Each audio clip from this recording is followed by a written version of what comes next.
is not my fault. Oh my God. We have a brand new game. I was trying to contain myself. Oh my. Go option one, not safe. These are insane. And Brandon keep killing it.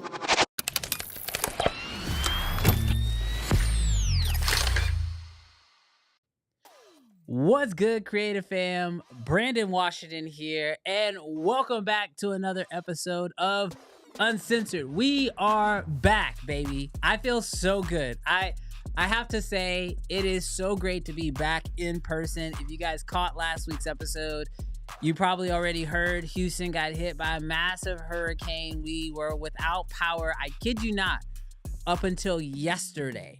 So we were out of power for over 10 days. And it wasn't just me suffering through this. My amazing co-host, Mr. Jarrell P. We were suffering, bro. What's good, Creative Fam? Dude, you were suffering so much longer than everybody else. Brandon seriously had power like he was the last person in Houston to get power. Dude, it was so bad. It was so bad. I was so nervous. But really excited to be back in person live with you guys. Today we have an amazing show, thankfully, because Canon actually did something. Canon did something. They finally did something. Canon did some things. They did some things, yes, bro. And we have a lot to talk about. Chat right now, go ahead, sound off. Let us know what your thoughts are in the chat, because we want to hear it. We're here for it. Because we obviously have our thoughts, and me and Jarrell are actually like not on the same page about some of this stuff, which is not really all that surprising. We don't really agree on most things. But what's actually funny is I think that the chat is actually going to have a lot of feelings, because Canon has been like, had a lot of people like just waiting for so long. And now it's kind of like we're past that point that you were talking about. Like, you liked at first where you could kind of be like optimistically like excited with the fact that like you didn't know what was coming. Everything was still kind of a rumor, but now it's real. So now we got to really talk about what's going on. Yeah, and actually we dropped this in the poll, and so we want you guys to vote. We had a little wager going on before we launched the poll. I personally feel like that the R5 Mark II is going to win this poll by a strong 90% to the R1's excitement and a 10%. Wait, well, what do you think? 90-10? I think it's going to be 90-10. That's... You want to know what it is right now? Yeah, what is it? Where are we at? 96% for the R5 Mark II. Okay, so I have room to drop. But it's going up. It's going up. Who's the one person who voted for the R1? Look, if you are the one person who voted for the R1, let us know in the chat why. Also, let us know if it was an accident. Because did you mean to put the R5 Mark II? Yeah, this is we got an amazing show lined up for you. So you know what? Let's go ahead and hop right into it, because let's start high. Because I know where everybody's minds are. Yeah. Everyone's looking at the R5 Mark II. But let's go ahead and hop in and take a look at this first one, right? So first things up, we've got the brand new Canon R1, which we've been excited, waiting for this camera for a long time. And I feel like Canon was like, this camera should be our flagship. And let me just paint the picture for you as someone who, especially around the same time, was rocking heavy with Canon. So Canon's releasing mirrorless cameras one after another. We're getting R5s, R6s. We get the R3 and everybody goes, this is the flagship. And Canon says, no. Let's make it very clear that the R3 is not the flagship. I got a question for you, Brandon. Yeah. Do you think that the R3 was the flagship until they saw the Z9? Because Canon, was Canon the last of the party? They're always last of the party. Yeah, they were the last of the party. Yep. Do you think that they saw the A1 and the Z9 and said, actually, this is not our flagship? Look, I'm going to be honest with you. When I look at this graphic and then I look at my R1 that's right here and I go, that's a very easy little part right there just to swap out that R1 to an R3, and they say, this is not it. Yeah. This is not it. We're gonna switch this over to an R3. Because I'll be honest It's with just you, a sticker. I'm looking at the R1 now and looking at the R3 and saying, So what else do we have with this? What else do we have with this camera? So we've Oh. got, if we look at let's go to the back of the camera. You want to pull that up? Oh, yes. If Maybe. you need me to get it? I got it. Okay. So if we look at the back of this camera, I'm looking at the back of this camera. I'm looking at the back of my R3 here. And I'm just like, I mean, there are some changes. There are some notable differences. We've got some extra buttons along the bottom. But like, I mean, the R3 already had the flip out screen. So like, are we looking at a completely different camera here? I'm not 100% sure. But if we go into the specs, I think this is where I want you to actually break these things down. Because I feel like when we look at the specs on the R1, this is where things really do change. So Jarrell, why don't you break down the specs for us here? Yeah, so it seems like the rumor sites were a little off when it came to the specs because we had been rumored to have a 30 megapixel, maybe even higher, but it actually ends up at 24 megapixels, which does that feel low to you, Brandon, for a flagship? I mean, full transparency, like I feel like 24 megapixels is kind of a sweet spot if you're aiming for 6K. And because we got the R5 too, which we're going to talk about here in a second, at the same time, it feels like there's almost two flagships, which is the point that I'll kind of like really jump into later. But like, it feels like we got a high megapixel flagship and we got a lower megapixel flagship that's like, good for sports and low light and stuff like that. So, but 24 feels low, but 30 to 24, you're not really gaining too much extra, so it's okay. Yeah, to me it feels a little low for the competition, the A1 and the Z9. Yes. That's where it feels low, but for sports, which this is what this is geared at. Yep. It's probably plenty. Yeah. Because probably. You're also you probably have the correct lenses also to not have to crop crazy. So anyways, too much. Yeah. One of the things that I'm most excited, and we're gonna play a little game in a little bit, but they upgraded. Another thing that the rumor sites got wrong is it's not quad pixel autofocus. It is dual pixel autofocus, but it's like 2.0. And from what I've seen, it's sticky. It looks like the best autofocus in any camera ever. So excited about that. Interesting. 6K 60 and 4K 120. Does the R3 have 6K 60, 4K 120? It does. So that feels like a little bit of a we had this already. It's already done. And maybe now, granted, they are giving us C-Log 2, so better, I guess. But from a resolution, and like I'll be fully transparent, do I need more than 60 frames per second at 6K? No. And with the megapixel count, were we gonna get to 8K? No. Mhm. So it doesn't feel like an upgrade. I think because the R3 already had it, but I think that also just goes to show like that the R3 was already swinging pretty heavy above his weight class, at least within the Canon world. But again, Canon doesn't just live in a Canon world. We do have Z8s and A1s that are running amok. So the EVF looks like it's insane.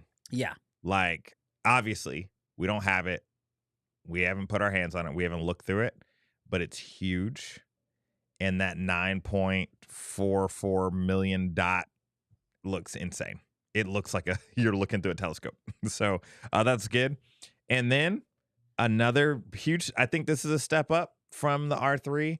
You have two CF Express Type B slots. Yes. Is the R3 like is that like an SD and Yep. Okay, yeah. So you can run heavy. Yeah, and this is one of those things where like, and I like the idea. I like the addition of the CF Express Type B card slots and having two of them. It is something that I've actively asked for. Like that's one of the things I like about the C70. It's like back then they couldn't do two CF Express Type B card slots for whatever reason, write speeds. heat, whatever. And so they put 2 SD card slots. And I actually prefer that the slots match. If you're Mhm. gonna do 2 slots, make a match, because the ability to like continuously record, whether that's video or taking photos and moving over to the secondary card, you're not losing anything, any write speeds or anything like that. Having dual cards almost is like when there's like when one is slower, almost for me just puts me in a place of like, okay, really I just have one card slot, and the second one might be used for proxies if the camera allows it. But having 2 CF Express Type B card slots, I think for this camera is a huge win. Yeah, I can say with the C70, it makes my life so much easier than being the same. Yeah. So much easier. Yeah. And I don't know why. I mean, I feel like this is kind of like Apple's illusion of thinness. Hmm. Like the consumer wants thin. And maybe it might have to do with heat, like you said. But it's like, no, if you need to add extra thickness to do 2, especially on the R5 Mark II, do it. I think it might be heat. I think it also might be processing, because that is one other big upgrade with this camera is the processors have all been upgraded quite a bit. And so that's all looking very positive. Happy about that. I think those are pretty good specs. So when we look at the R1, Mm-hmm. Jarrell, just a quick answer. Good, bad. Good. It's a good camera. It's a good camera. Yeah. 100%. I will say, like, to add on to that answer, the autofocus looks incredible. I know I've said it, but oh my goodness, I don't think that I have seen, and to be fair, haven't used it, I don't think I've seen anything that sticks better, especially with the AI features that they've added to it. I think are going to be incredible, and how it predicts what you want to be in focus. And that seems a little scary, especially when you think about how much cinematographers and content creators, they care about like you want creative control over the process. But I feel like, man, that autofocus is faster than your brain can think. And so I'm really excited about that. I think the quality from it looks incredible. I think they improved on a bunch of stuff, but it does feel a little like a better R3 rather than a proper R1. I feel like it is a R3 Mark II in a lot of ways, but there are certain things where like I'm like, I would love for that to be a software update that goes into my R3 that would make it capable of doing that, because there's nothing that the R3 currently does from like a quality standpoint that the new R1 doesn't give me that I'm not excited about. You know what I mean? In fact, I think that there's a few features that are available on the R3 that are not available on the R1, which is kind of like, okay, that 120 frames per second Yes.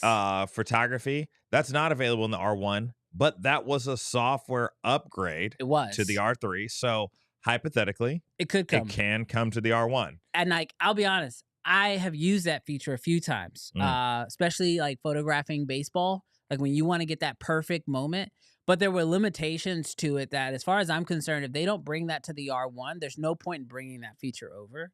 Like, for example, one of the ones was like it blacked out. So you would take a photo and like, sure, it says 120 photos per second. That's the speed that it's capturing it at, but it actually only can capture 50 photos. And on top of that, once it captures those 50, so wait a minute. That's confusing. Yes. So it captures 120 photos a second. That is the speed. Oh. But the actually amount of photos that it gives you is 50. That feels slimy. Also, when that happens, it stops focusing. So wherever your focus is when you press the shutter, that's it. And you either get it or you don't. And like, that's one of those things where like one of the new features that they mentioned is like the pre-recording, but for photography, pre-continuous photos. That's actually more valuable to me than anything else, because I can't tell you when you're sitting at the plate and you're capturing baseball and you want to capture that moment, but you don't know if they're actually gonna make contact or not. So you're firing off a bunch of like watching the ball pass by, Mm-hmm.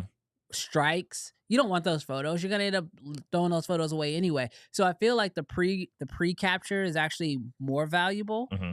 But to my point, I think that when I look at this camera and I look at the R3, the quality out of the R3 to me is totally fine.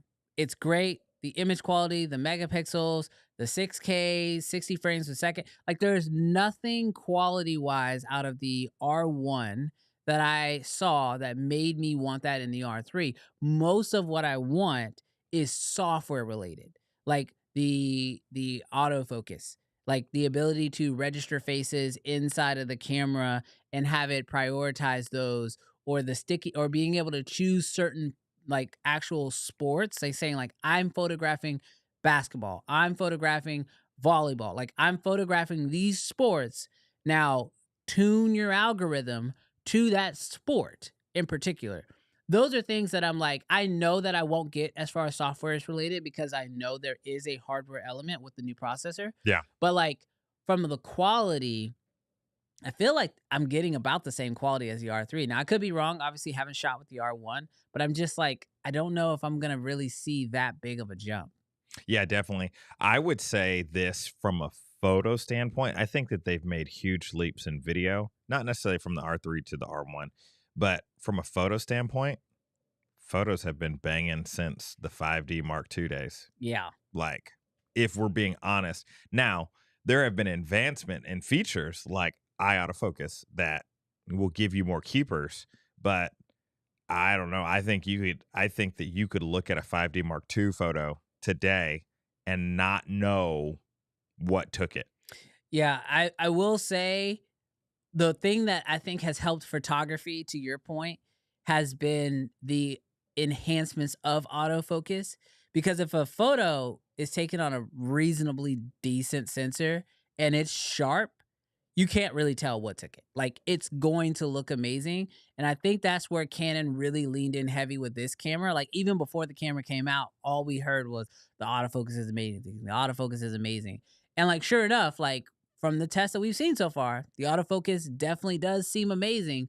The one autofocus feature that I'm most excited about testing for myself is the eye detect autofocus, like where you can look at what you want to be in focus and have it jump to that mark. Because when I have used that on my R3, it's been very hit or miss. Like I feel like I have to calibrate it every time I want to use it.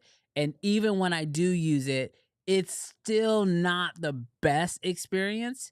And so that to me, I think can be very interesting, especially when you're dealing with sports. Cause like as I can tell you, it's like someone who shoots a lot of baseball, when I'm taking photos and I need to just like, oh man, they just hit it and they're about to catch it. And I can just look where I want it to focus and trust it.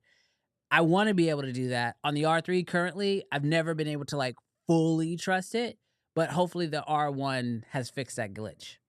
All right. I feel like you've kind of said this in a roundabout way, but kicking it back to you. R1, good or bad camera? I think that the R1 is a great camera, Mm-hmm.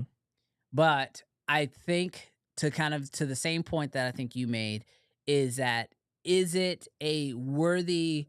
I think the discussion about this camera more than is it a good camera, because I think anyone who looks at this camera is going to say it's a good camera, but the discussion of has it earned flagship status is really the question.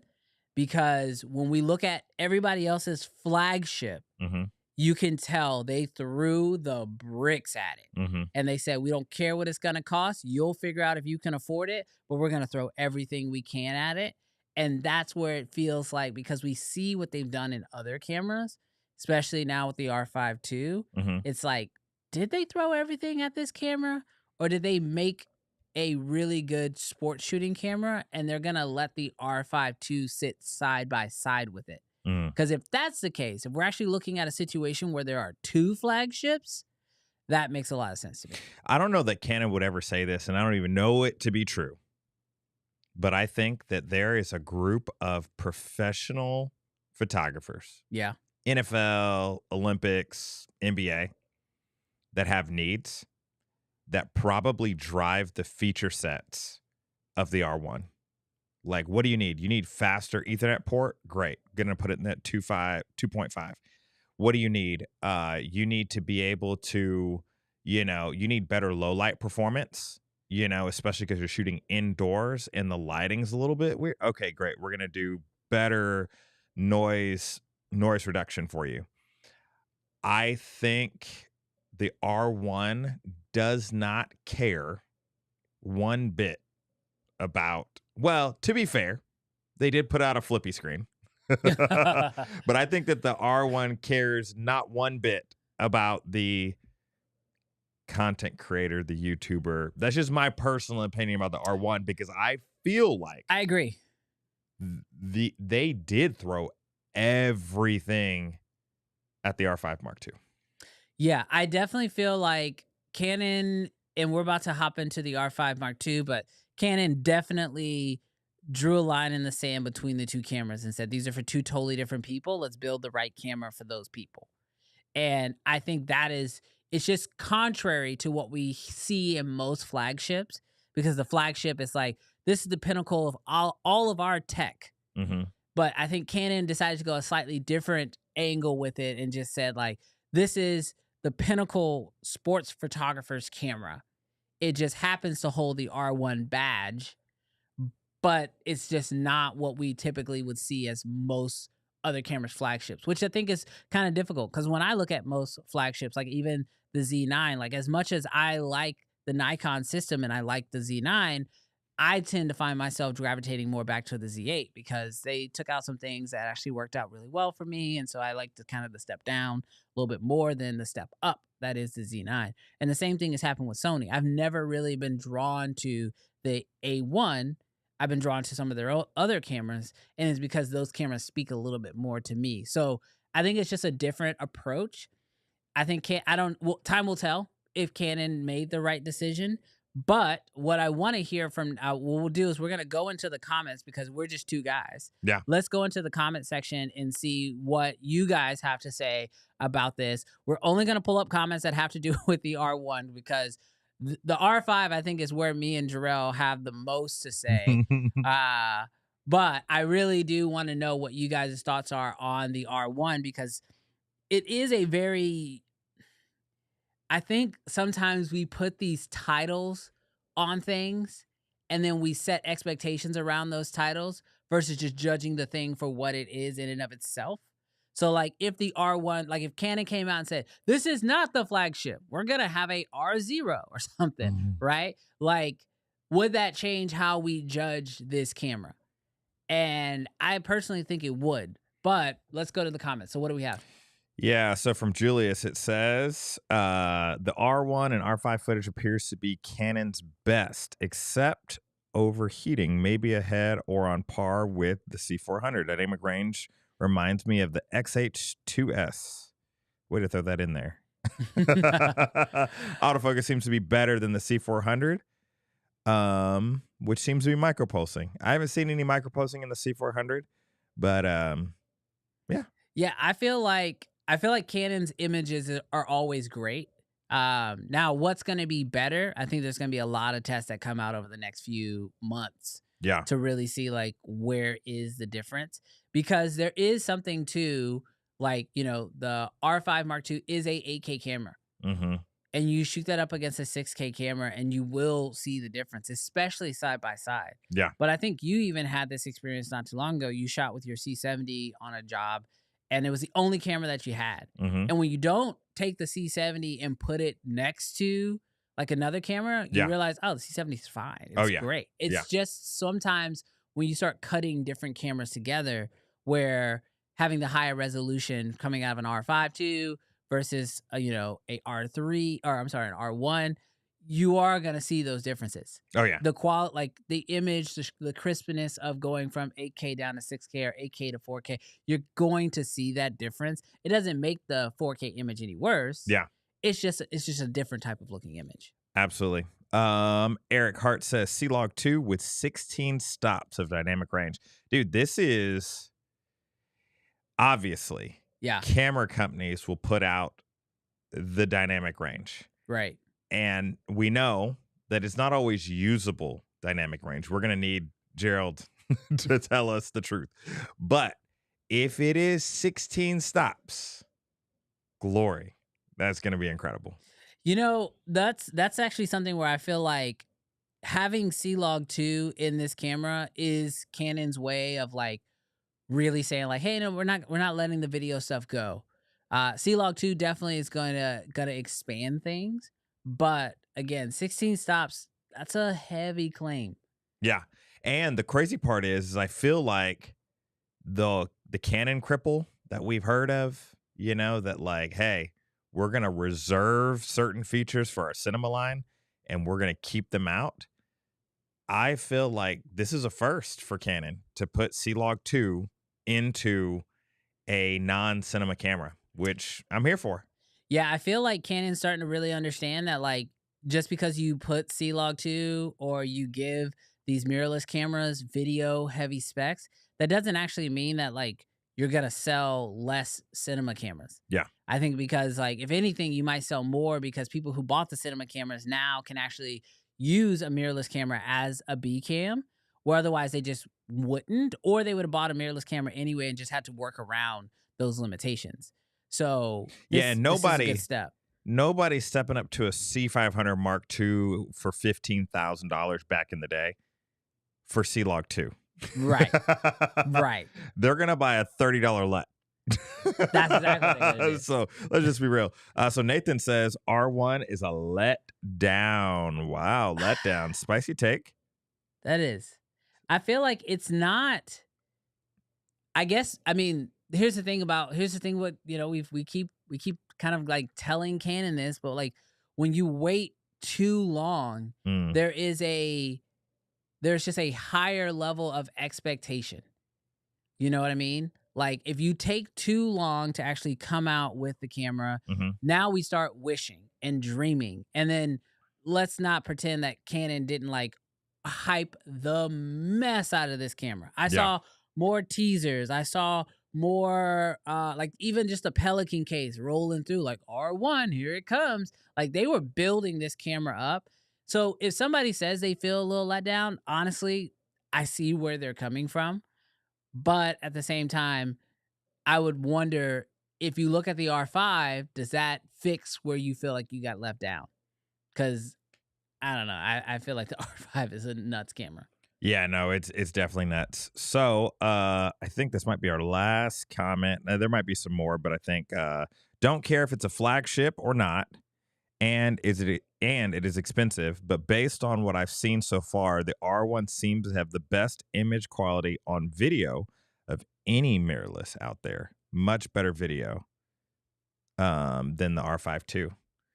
That I mean, it's tough because the closest to real world footage that I've seen, obviously CVP and a bunch of people have done it, but Peter McKinnon put out a video and I was blown away by the R5 Mark II, especially in low light.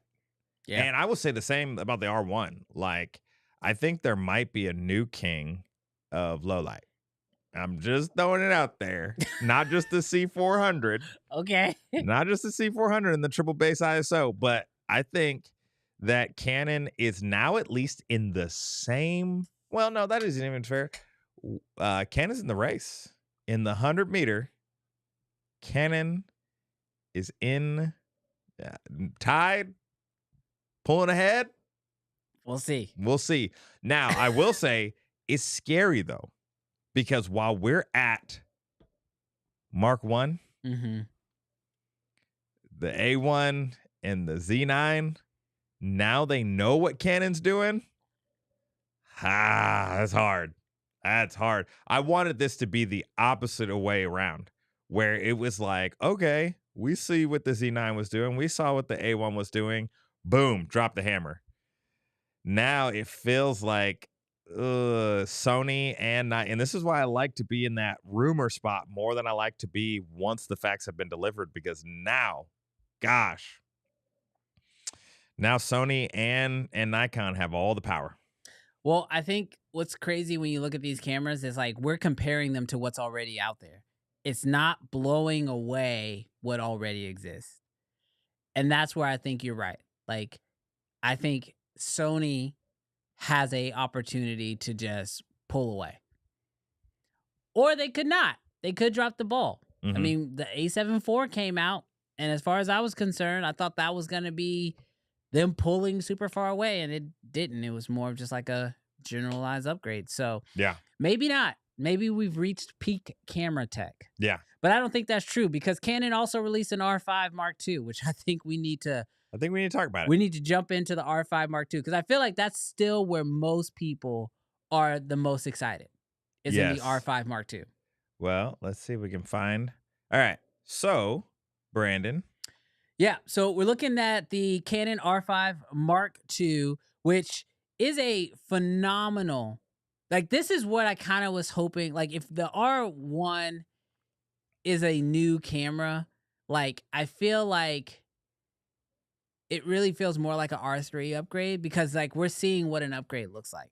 And the R5 Mark I to the R5 Mark II actually feels like a substantial upgrade.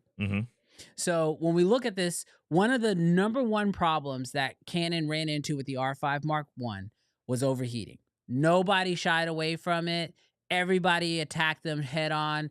And what I love here is that Canon did not back down to that. And in fact, they got ahead of the game with a new accessory, which is this battery grip. And this battery grip is genius in a lot of different ways because I'll be honest with you. One, as someone who shot with the R5 for a while, I immediately put a battery grip on it. When I went to the R5C, I put a battery grip on it because you just want that extended battery life. And especially with the R5C, it was just awful battery. But there were all these little like accessories that started popping up. There were like little fans that you could like stick onto the back of the camera. And Canon said, I'll see you one further. We'll just build it into the battery grip, which to me, I think is an absolute genius move because now you're saying the camera has vents on the bottom, which is exactly what needed to happen. They needed to make the camera, better for heat. But now if you are still not getting the performance that you want, you can go and buy a Canon approved, Canon created accessory that should solve any overheating issues you have. Now, the big test will be, how does this actually work in real world environments, in hot environments? If you take the battery grip, you throw it on, like if you're here in Houston where we can have a heat advisory and it can feel like 110, literally like any other day, this is where something like this is absolutely going to come in handy because I feel like there are two things that like for me, that if a camera has these two problems, I'm almost always going to have to walk away from the camera. The first is battery life. If the battery life is trash on a camera, it's super hard for me to make it work. Now, if I can figure out a solution, V-mount, put a Titan base battery underneath the bottom of it, something like that, and it's still ergonomic and I feel good using it, I can maybe make bad battery life work. But overheating is a instant no-go. If your camera overheats and it decides to stop working, sorry, Sony.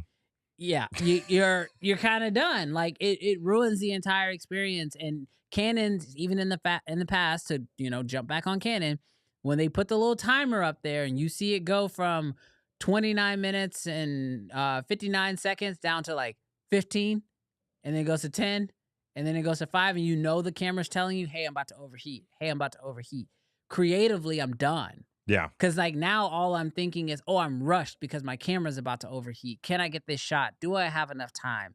And once that starts to kick in, I feel like I can't even get anything done anymore.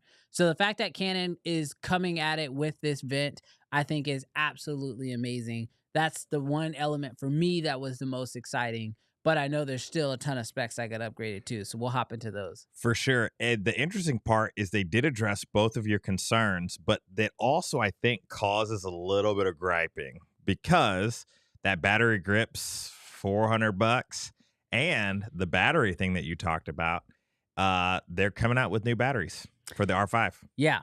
So the P edition, now you can still use your old, normal Canon batteries, but if you want to access some of those higher video 8K modes, I think you need that P version for the batteries. Yeah, I appreciate them keeping the batteries the same size and the backwards compatibility, I think that's definitely going to be helpful, especially if you're coming over from the R5 already or any Canon, even DSLRs for a while. Like you have a long lineage of batteries that you can use. But I do see like where the benefit of like, oh, buy our higher priced premium battery. Yeah. So that way you can unlock all these other video features inside your camera. For video professionals, that's going to obviously be a must. Yeah. But I think if you are just like a photographer who's picking up this camera, then you can save some money. Yeah. And if you're just going to be honest with yourself, if you're not going to be shooting 8K 60, don't go and buy the battery. Right. And this might be a hot take. This is just my personal opinion. We will spend $1,000+ on lenses. We'll spend $4,000 on a camera. Like at some point in time, if we want cameras to continue to push the edge, we got to be okay with an $80 battery. Yeah. We got to like be okay with buying 5 or 6 of them. Now, I'm okay with an $80 battery if it lasts me at least an hour. But if this thing lasts like 30 minutes, then I'm going to have a problem. So now I haven't seen battery life. Yeah. I haven't seen it at all. Like I can't even, like, as I'm jogging through my brain. So Chad, if you've heard what the battery life is, let me know. But I will say, I do think that them taking off the cinema menu from the R5C and just having kind of a little bit, they changed the menu just a little bit for the R5. It's not exactly like the R5 Mark I. I think we're going to have significantly better battery life, because when you put on that R5C, when you switch it into video mode, oh my gosh, you just saw the battery drop by 20%. Oh, it was worse than that. I remember I took my R5C to NAB, not this past one, but the previous year. And I was like, guys, you guys got to help me figure this thing out. And like one of the things I noticed was I would be in the cinema mode. It would flat out die. And then I would switch it over to photography, and it would tell me I still had 2 notches. Yeah.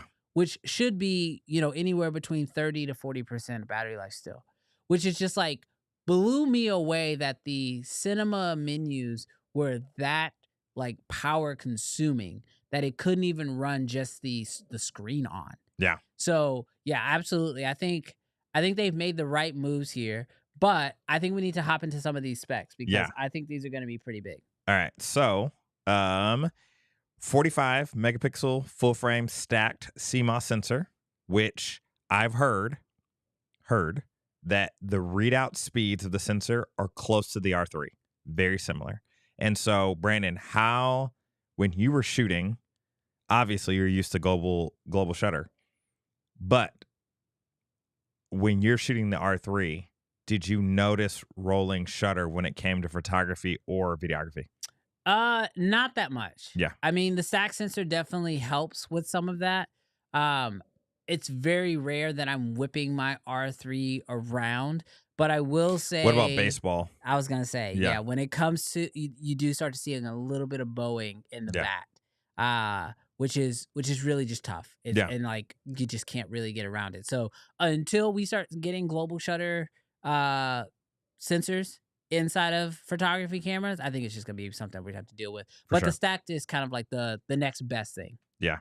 So then we're also looking at that same dual pixel intelligent autofocus, which that's in the R1, which big ups to you, Canon, for not literally doing a lesser version, but doing the same. That's awesome. That's incredible. Up to 30 frames, pre-continuous shooting mode. So I think it's like a half a second, I want to say, or maybe like a full second that you're able to shoot before you press the shutter. It's capturing it. And what I've heard is it's not going to the SD card, which will essentially just ruin your SD cards over time. I think it's buffering in the RAM. Yeah. So all of these cameras that have pre-recording, they have some form of internal storage inside, which I think is really interesting because I want that to just be more. Like, it'd be so nice if these cameras would be like, hey, you've got 128 gigs of internal storage just in case you forget a memory card. Just in case. I can't tell you how many times I've shown up somewhere and was like, crap. send an assistant off to, you know, the closest Walgreens or CVS. Go buy me whatever memory cards you can get your hands on. So to have 128 gigs built in would And be something like fantastic. a MacBook Pro where the built-in storage is the fastest storage, Yes. so that you're able to do 8K 60 with no worries. Yeah, I think that's like our next big elevation in cameras is going to be like built-in storage. Now I know there's a limitation, blah blah blah. You may have problems with the drive, whatever, but like just something. Yeah, you know, don't like, get rid of the card slots. right. Keep Yeah, the card slots, but Yeah. just give me like even my DJI, my what is it, the 3, the Pro, Yeah. like the Mavic, it has a terabyte of internal storage. How many times did you show up on a drone job, and didn't have a card? Before this drone, Yes. it felt like almost every other time. Every time. Because you take the card out, you offload it, you go to do the next job, and it's like the only card you forget about is the drone card. But back to this, I think that like it tells us that we have like that little bit of buffer with the actual photography, but you also get up to 5 seconds of pre-record on video, Yes. which is one of my favorite features on the Red. Mhm. Again, I shoot a lot of sports. And when you're shooting live events, you're shooting live sports, you're shooting live whatever, pre-record is such a lifesaver because now you don't have to just be rolling nonstop and burning through footage. You can like set up your shot, wait for something interesting to happen. And if it doesn't happen, you're fine. Just keep it moving. Yeah. But if it does, you press record and you get the original 5 seconds before. Such a huge feature on this camera. And the fact that it's like that they have them on this, and I think it's also on the R1, huge. For sure. Yeah, it has that upgraded EVF. It's better than the R5 one. It is not better than the R1, but steps up in its size and its dots, 5.76 million dot EVF, looks incredible. And the card slots, one CF Express and then one SD card. And then crazy enough, which this is a big step up, is the Mark 1 was 8K 30. This is 8K 60 raw, and then the different flavors of the raw, like S raw and that sort of deal. So 4K 120. So the interesting part to me, and we've kind of alluded this a little bit, the R5 Mark II, not just from a price standpoint, but also from a feature standpoint, seems like the real flagship. Okay, so I can see why the R5 Mark II feels like the flagship because its numbers are bigger. Mm-hmm.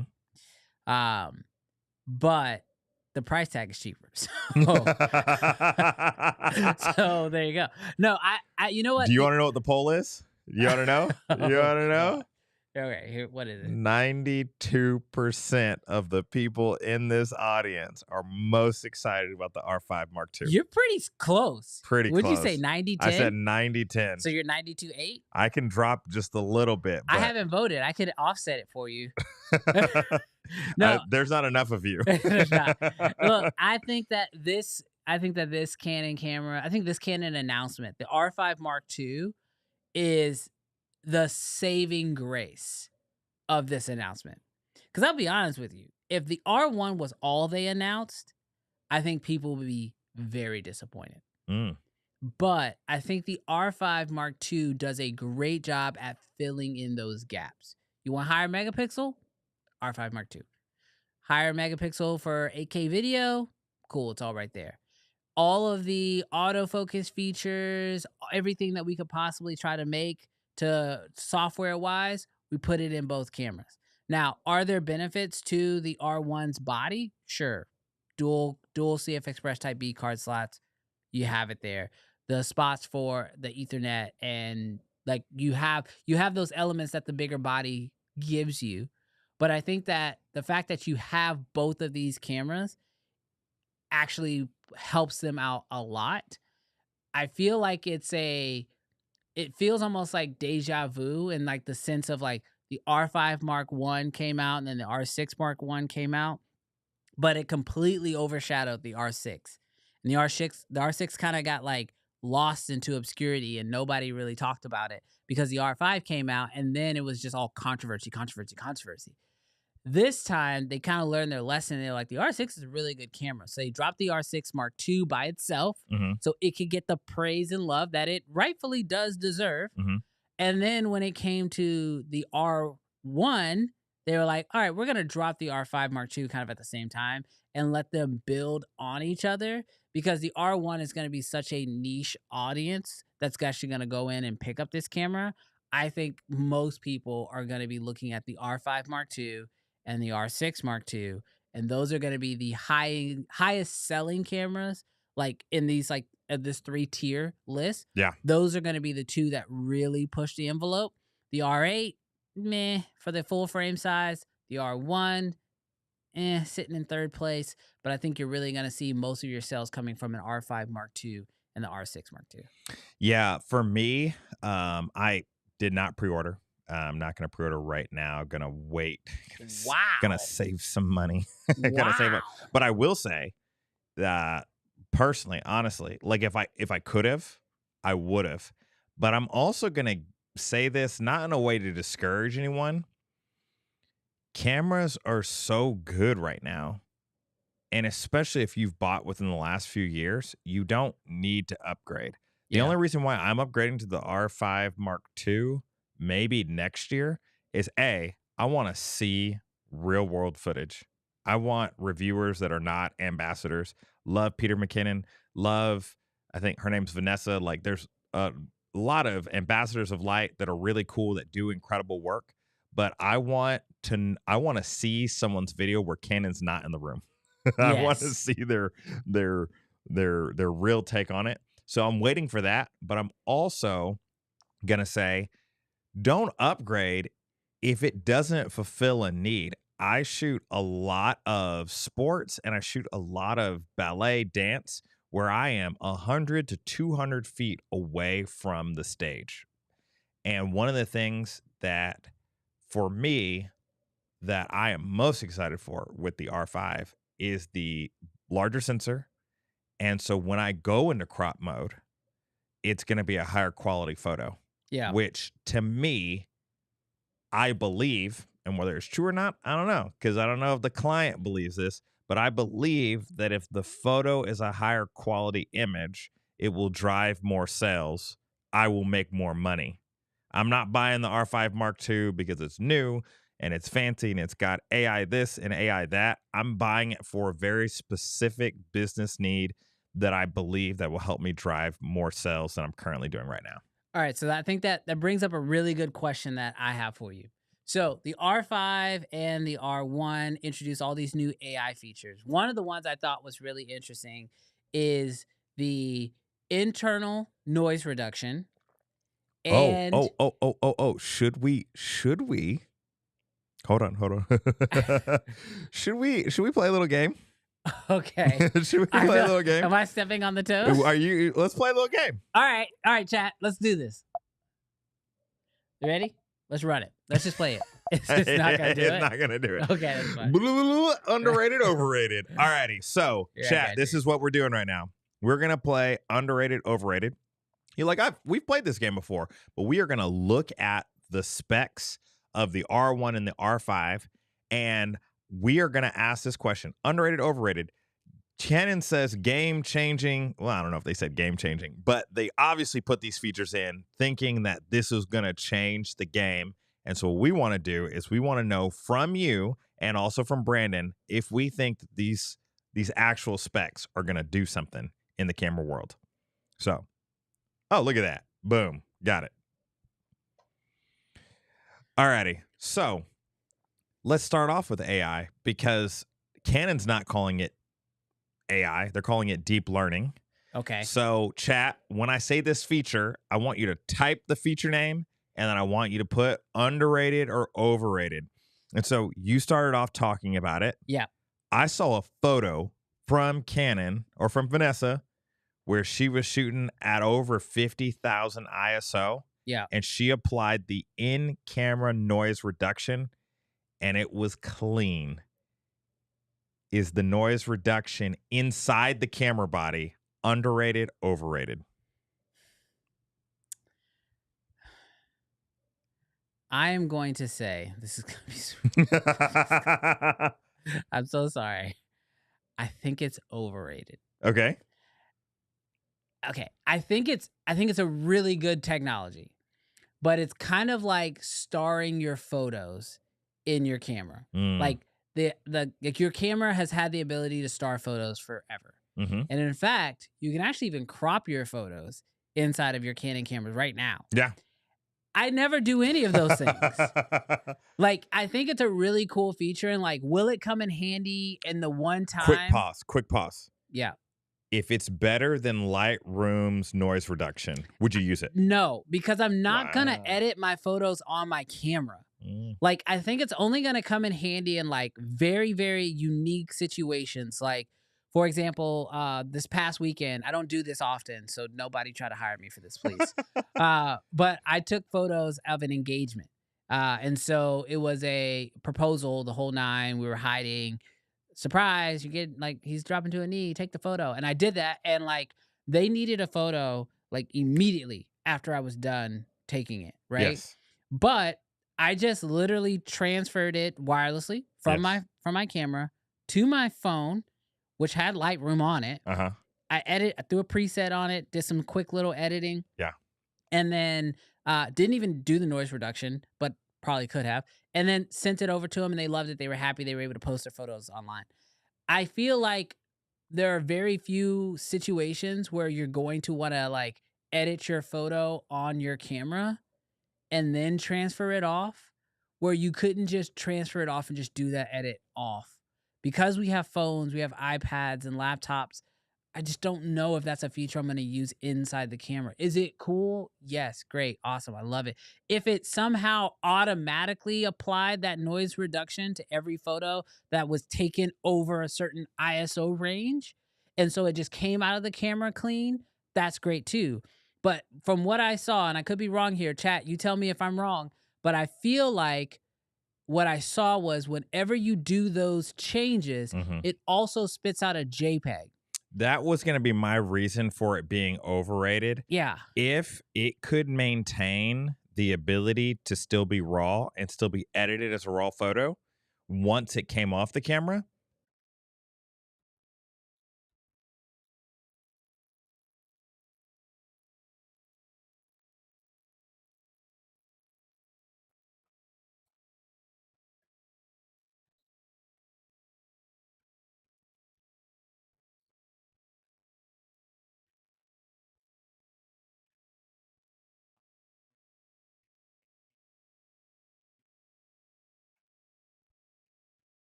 Hey, oh, this is why we need the chat, especially on a live show. Thank you guys for letting us know. So you guys had no idea what we were talking about.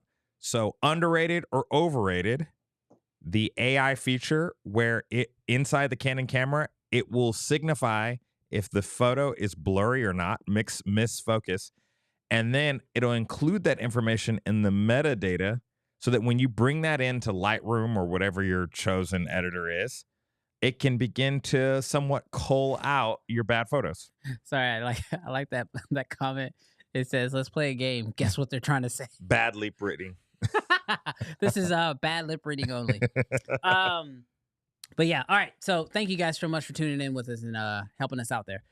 All right. So my point that I was making with the culling thing is I actually think that like the camera's ability to put in the metadata that this is a quote unquote bad photo is actually an underrated feature. Mhm. I think that when we start talking about AI implementation into photography, this is the kind of stuff that I wanted to do. Don't take the creativity away from me, but if you can help me go from taking, you know, shoot, I'll do a baseball game and walk away with, 5,000 photos Yeah. because you're just, trying to capture the motion. You're in high speed bursts. So you're just snapping away. And if the camera can tell me that's out of focus, or it can tell me, your shutter speed was a little slow, and then I can throw that in the Lightroom and it can kind of like using AI comb through my footage for me.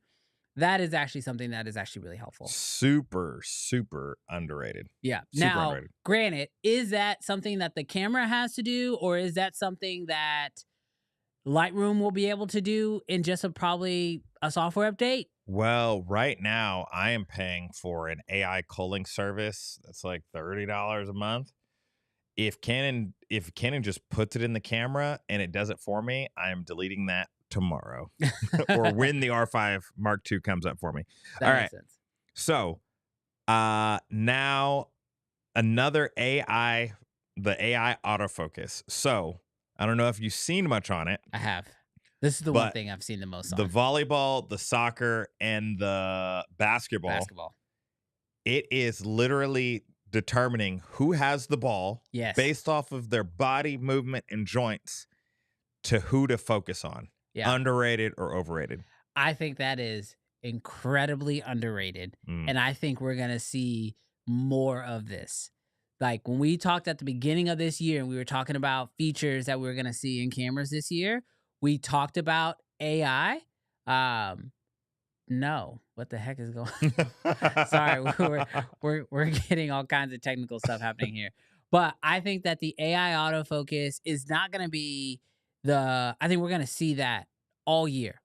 Like all year, we're going to just see different implementations of AI and autofocus because aside from literally just editing the photo, autofocus is sort of the next thing that could help photographers the most because getting a sharp image is very difficult for a lot of photographers. And even back in the DSLR days where you had to like get your spot, focus and then shift to recompose, focus and reshift to recompose, like that process made a lot of people's photos out of focus, and that made it look like a bad photo when it wasn't a bad photo. It was just not as sharp as it could be. Now it's a good photo. Now it's a great photo.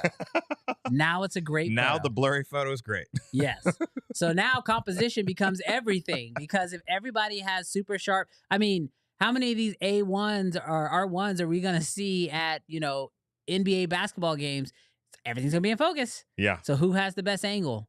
Oh, yeah. It's getting wild. Yeah, for sure. Yeah, so underrated. I will say, same here. It felt like maybe a gimmick. Yeah. But when I watched Jared Polin and Manny Ortiz, R5 and R1, their predictive autofocus, gosh, it was sticky. It was it focused faster than you could look with your eye.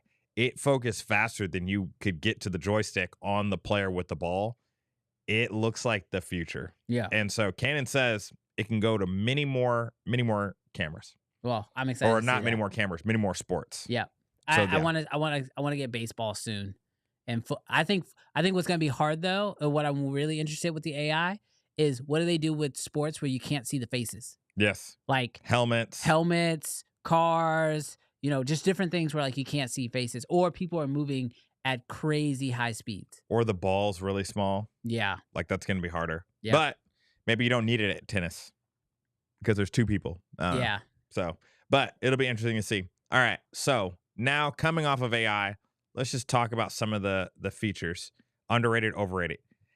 8K 60 raw. Overrated. Overrated. Yep. Okay. 4K 120. Overrated. Oh, chat. We also want you to play. We're going a little fast, but we've talked about some of these features in the past. Even though they are specific to the Canon now, like I don't think that Brandon's going to change his answers. Yeah, let me put it this way. I think that as far as like usable features that Brandon, will use on a regular basis, those are overrated. Mm-hmm. But could they have released the camera without those features? Absolutely not. Yeah. They would have been destroyed. It would have been a step backwards. Yeah. How are you feeling about the 45 megapixels CMOS stacked sensor? I think that's an overrated or underrated, feature. I think that's a really good upgrade for them. Yeah, you can't go backwards. No. You cannot have more rolling shutter. Yeah. Your readout speeds cannot be slower. I would agree. It is underrated.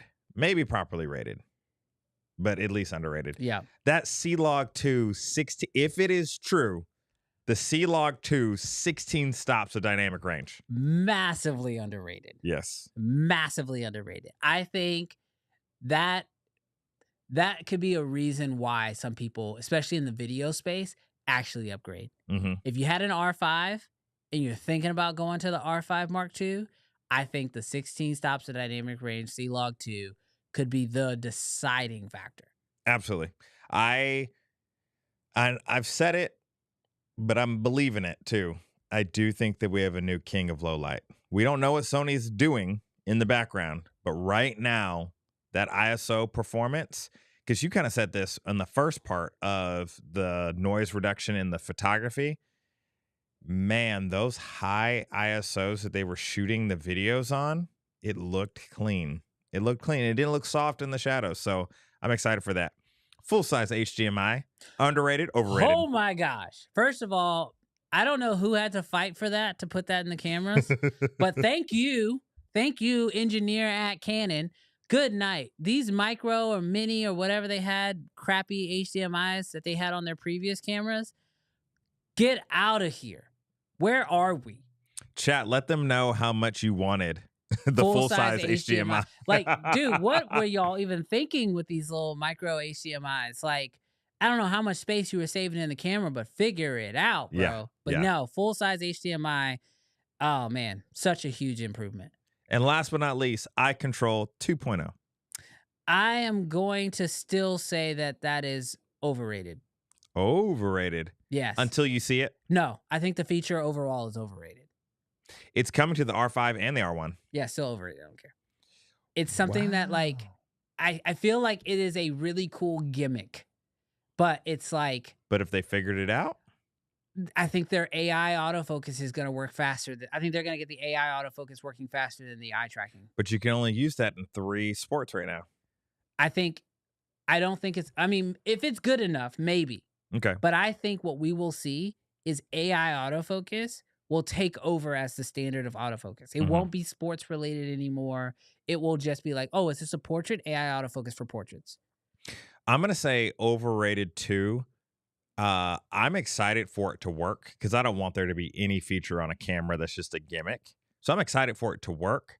But for me, I actually love the touch drag on the back of the screen. That is a good feature. I love that even more than the joystick. So the reality is for me, and if you didn't know with your R6 or your R5 that you could literally put your finger on the screen as you're taking photos and just move your thumb around and just select your auto point, to me, I guess I'm just a little too old school. You know, I think it's like having the actual control to be able to move your point around. But I can also say the reason why I say it's overrated is whenever I'm using the eye tracking thing, this is user error, so give me a break here, people. But there's so much going on that I find myself sometimes like looking around my frame for what I need to be taking a photo of. And when that moves the autofocus point accidentally, it becomes an issue. Yeah. And so where it is a really cool feature, and I think like if you are like a sports photographer who's like set up in one spot, your camera's on like a tripod or something, you just need to look around and like wait for the action to come into your frame. It could be cool, Hmm. but like, I mean, I've had the R3 now for 2 years now almost, and it's just a feature that like, not only do I not find myself using it, but even though it doesn't work as good as I want it to work, Hmm. I never find myself missing it. Yeah. Like there's sometimes when you buy something and you bought it to do a thing, and you're like, when it doesn't do that thing, you're like, oh man, this sucks. It doesn't do the thing that it's supposed to do, and I don't even care. Yeah. Yeah. For sure. Yeah. 100%. Well, I do think, like to me, kind of concluding up the R1 and R5 Mark II, uh, Canon, you did an incredible job releasing two really great cameras. Probably going to buy one of them. Really excited about the R5 Mark II. But with all that being said, going to be looking forward to the real world stuff of it. You know, like people bought the R5 Mark I off the jump. And then within what, 15 days, 3 days, 1 week, we got Heatgate coming. So there will be a certain amount of time where if you're a working professional, the camera that you own did not just break. Yes. Unless it did. And if it did, buy a new camera. But like, just because these cameras came out does not mean that all of a sudden your image is going to look terrible, your clients are going to leave you, and the world is going to fall on you. So You know, be patient. I actually want to make one quick point to the Heatgate thing, because I've been doing YouTube for 6+ years, right? And I know a lot of the reviewers, and I know a lot of the ways that the reviewers do their thing. And here is something that I have a little bit of confidence in.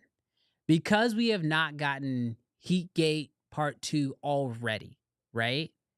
I am very confident that they have solved the overheating issue, because it would be so easy, and I'm sure it was low-hanging fruit for a lot of the reviewers, not the Canon ambassadors, but Mhm. like, the non-Canon ambassadors who've been reviewing the camera, to try to find a overheating issue with the R5 too, just so they could put it in their title that says Canon didn't fix the overheating issue, knowing that it would get a ton of views. And the fact that that's not there lets me feel a little bit of confidence that the overheating issue should be solved. Whether Oh, that's with yeah. the grip or just like without the grip, I feel like we're in a good place with this camera, which, to my original point with the original R5, loved the camera, loved everything that it did, but I told you there's two things that I can't deal with.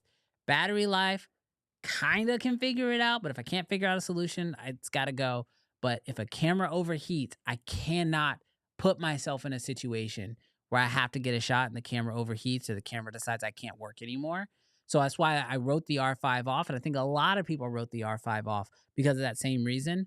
But now that this camera doesn't seem to have that issue, I think it will only get the praise that the original R5 probably deserved, but this one will actually receive it because it doesn't have that overheating issue.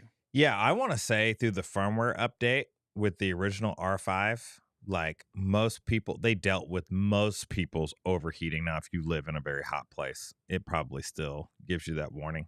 But yeah, in the R1, I believe it said you can shoot 4K 60 for 120 minutes Wow. before any cooling needs to happen. And then you throw on that accessory grip, you got even more. So I do think that they have figured out the overheating. When I say the patience part, is obviously I don't think overheating is going to be the problem.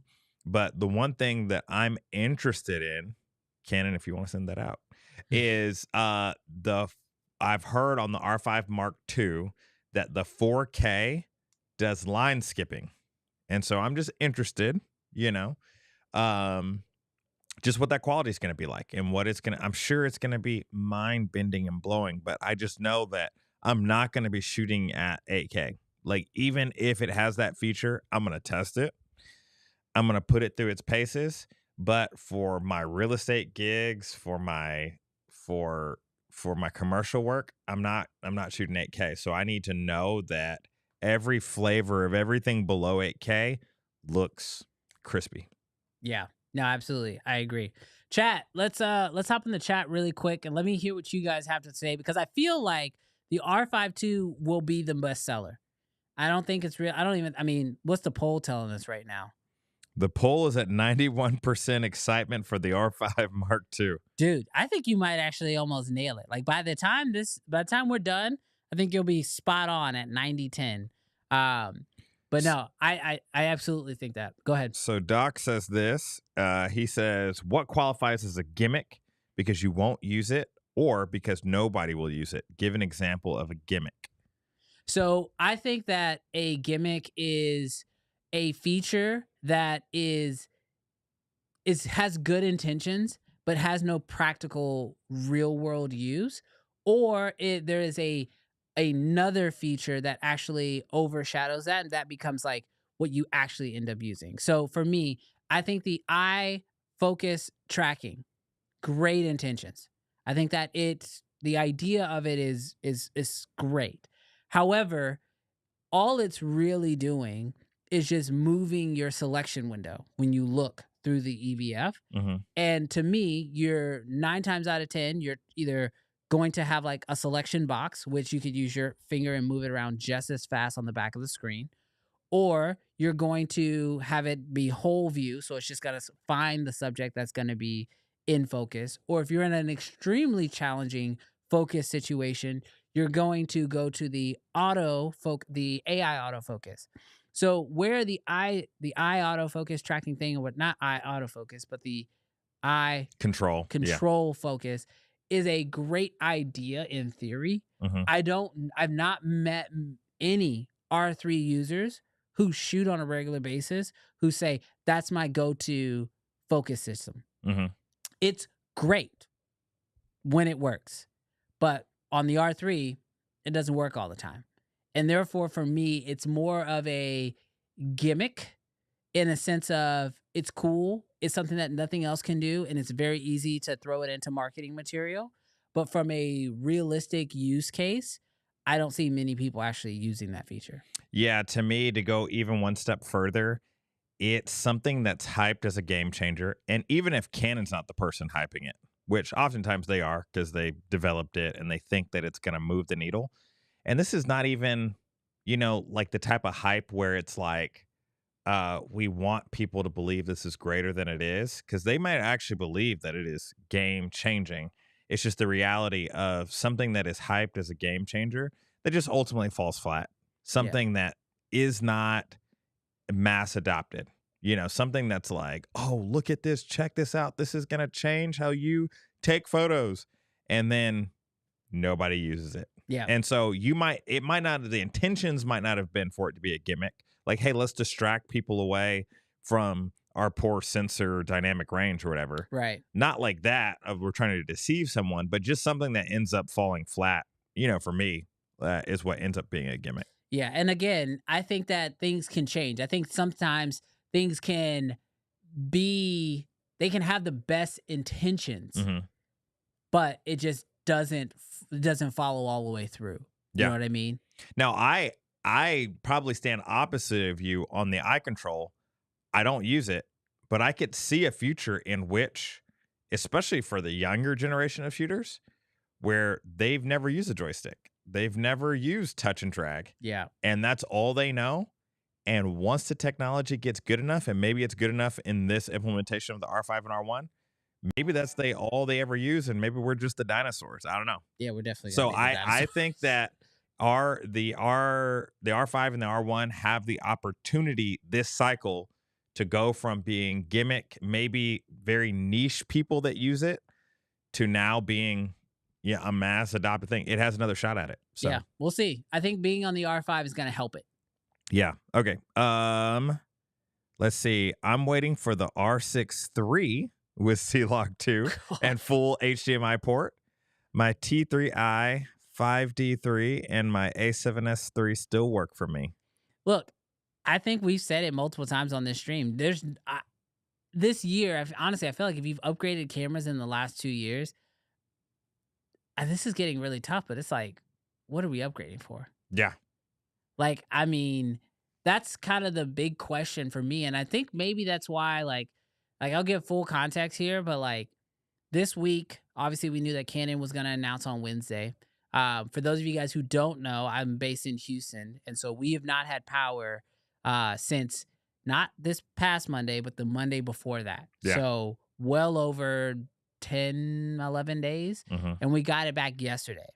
So in the grand scheme of things, Canon releasing these 2 new cameras, I honestly stopped caring because I didn't have power. So I had my obligations were elsewhere. Yeah. But when I did finally get around to like looking them up, I was like, oh, okay, cool. What is the game-changing feature? What's going to make me want to sell everything I have and pick up these cameras? And it feels like, and this might be a bit of a hot take, but it feels like unless you're like 3-4 years into already having your camera, there's no crazy features that have been coming out on cameras lately that have made me go, that's why I'm switching. Yeah. Now, if you've had like the previous model, like if you're coming from the R5, looking at the R5 Mark II, I think for video specifically, yeah, that C-Log 2 might be a really good reason to upgrade. But the features that are coming out on these cameras, although amazing, I'm not seeing like anything that's like crazy right now. Upgrade right now. Yeah, it just feels, oh, these are really nice things to have. And like, I want to keep seeing the cameras get pushed, but where I actually find myself more excited is actually in the cameras that are around that $2,000 price tag. Because I find like that's where it's like, oh, bang for the buck. That's where you're throwing your money at. So to the point that was just made, an R6 Mark III with C-Log 2 and a full-size HDMI port, that to me sounds really exciting because that would probably sit around that $2,000 to $2,500 price point. I don't know if you're asking for too much. Obviously, to the consumers, it doesn't seem like that's too much. But glory, few people are as brave as Nikon with the Z6 III. To throw that much into... To throw so much into a sub 25. Donovan says, which one do you think is better B cam to the C400? Is it still the R5C? I am going to hot take say that the R5 Mark II is a R5C killer. Yep. And I will say that it is probably a better B cam than the R1 to the C400. You know, when the R5C was announced, I think that was the camera that like I was really excited about. And then probably the camera that let me down the most. I am happy to see the R5 Mark II completely let's just erase the R5C from existence. Well, and it's like, what does outside of the cinema menus, what does the R5C have? Like, you have waveforms in the R5 Mark II, you have false color, and you have C-Log 2, and you have every flavor of everything. And I'll be honest with you too, when it comes to the menus, the Canon cinema menus, way more complicated than the Canon mirrorless menus. So I find that like even just navigating through the camera is going to probably be easier on the R5 Mark II. So that's just my opinion. That's just one guy's opinion, but I definitely think the R5 Mark II will cannibalize a lot of R5C sales unless the R5C goes on like a crazy sale. I also think, honestly, Donovan, if you're talking about a B cam to the C400, if you're going to drop $6,300, $6,400 on an R1, bro, you might as well buy another C400 and do, because honestly, like to me, like I've got 2 R6 Mark IIs and a C70. And there are days that I wish I had an additional C70 because there are sometimes on shoots where they're not terrible to match. But man, whenever I use 2 R6s, I don't have to worry about nothing. Yeah. Nothing. And so, yeah, I would say if you're going to get a B cam and you're going to spend less, R5 Mark II, you're going to like this question, Brandon. Yep. Does the R5 II specs drastically leapfrog the Canon Z8? Keyword drastically. No. I mean, I'm trying to go through the specs in my head really quick, but you got 8K, 60 on both, 4K 120 on both, The R5 Mark II does give you a full swivel screen, which that is one giant physical limitation of the Z8. But full size HDMI on both, Ethernet ports on both. The only thing I can say, Actually, no Ethernet point on the R5 Mark II. oh no, It's on the that's grip. right. It's on the grip. Yeah, you can get You it. can get it, yeah, Yeah. but you got to pay extra for it. So I mean, this is where like I feel like Canon, like I said, like nothing that Canon released really like wasn't already in existence for the most part. It feels like there's less codec flavors. Now that's what I was gonna say. The Nikon is still gonna give you RAW, Nikon's RAW. You also get ProRes RAW. You also get ProRes, and then you also get H.265. So I just feel like from a video side of things, the Nikon still might actually be pulling ahead in some of the specs. The only thing that I can't confirm is the dynamic range. The Canon might be pulling ahead with the dynamic range. Haven't shot with it yet, so I can't tell you. But if we're going off of just what Canon has said, 16 stops of dynamic range in C-Log 2, you might be getting a little bit better dynamic range and a little bit better low light performance out of the Canon. But Probably a little better autofocus. Is that safe to say? for video, maybe not as much, but maybe Okay. for photography, yeah, with some of the AI features, Gotcha. absolutely. Okay. Yeah. So the answer is yes, it drastically. No, it doesn't. I mean, we're comparing them, right? Yeah, no, Well, I'm we're just playing, comparing I'm a just playing. camera that just came out from Canon Yeah. from a camera that came out early last year from Nikon. Tomato, tomato. No, it's Nikon and Canon. Let's see. I'm trying to see. Okay, from Christopher Barry, it says the R5 II up Sony with autofocus. Based on what I'm seeing, interesting landscape with these two releases, plus the C400. Big bank for Canon end of 2024. I mean, Canon. I think so, Christopher. Yeah, I do. I think that Canon is going to have a great year. They're going to have a fantastic physical year financially because they got a lot of people who've been waiting a long time for these cameras, and they finally are getting them. Did they drastically jump over Sony? I don't know. I don't know if I can say they drastically did anything. I honestly think we're getting to a place with cameras, though, where like minuscule differences is all we really got left. Mm-hmm. I don't think, I mean, like, we're not going to get except from Blackmagic, like a 16K ridiculous camera. Like, we're not getting that in a mirrorless body. I don't think anybody really wants them. You know what I want? Like, if we could make another leap, what I would want, and I don't even understand why it's not possible, dynamic range. Like, why are mirrorless cameras stuck at 13? Like, why are we there? Like, not anymore. Because yeah, but this is more expensive. Why do you bring your iPhone, and obviously it's AI, but why do you bring an iPhone into a home in it perfectly? It does really well at exposing the windows, exposing the interiors, and you bring your DSLR, your mirrorless camera into that same home, and all of a sudden, highlights blown out, shadows under the couch, way too dark.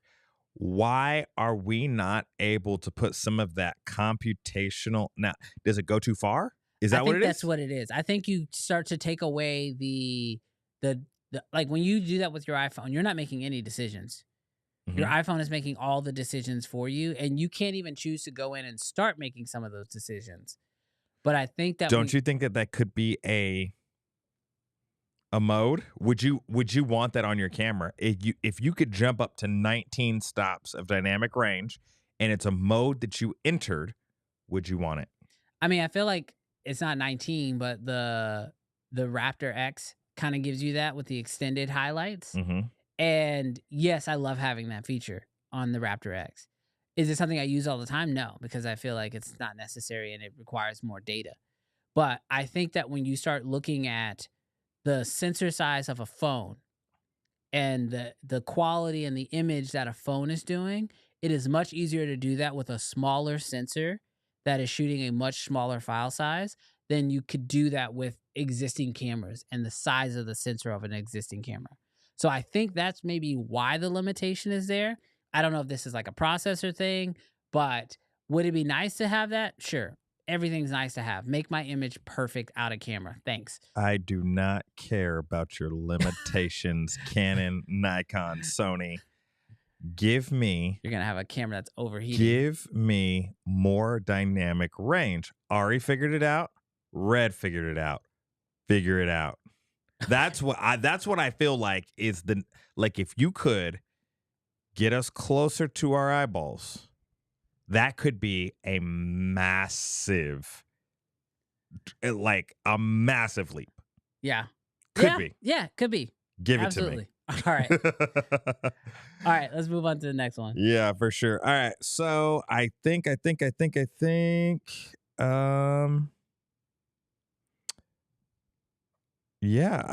that's the primary of the comments when it comes to that. Right now, okay, I see one here. It says, right now I'm debating on what to get. I need a camera that can do 2 hours of recording and also do great photos. Do I chance the R5 II or go Sony or the Z8? Tough to figure out. Well, from your resident Canon professional, I'm going to tell you, if you get the R5 II, I don't think that you're going to be disappointed. And Z8, I don't think you'll be disappointed. Sony, I can't speak on Sony. I can say that no matter which of those cameras, I mean, you didn't say a specific camera with the Sony, but I would assume if you're looking around that $4,000 price point, you're probably looking at a A7 R5. I think they're on right now. I think if you go with any of those cameras, you'll be happy. Yeah. You'll be absolutely happy. I think realistically today, what we're looking at in the world of buying cameras is, what ecosystem do you want to get into? I think that is the most important question that's on most people's brains. What lens options do I have? What lens mount do I have? And can I adapt that lens mount? What are the B cameras and C cameras in that same lineup? Like, that's the reason why I said Nikon Z6 III was so important for them, because they didn't have anything good at that $2,000 to $2,500 price point. Now they do. So if you are looking at the Nikon, you are going to be very happy if you go with a Z8, knowing that you have a Z6 III as a potential B camera.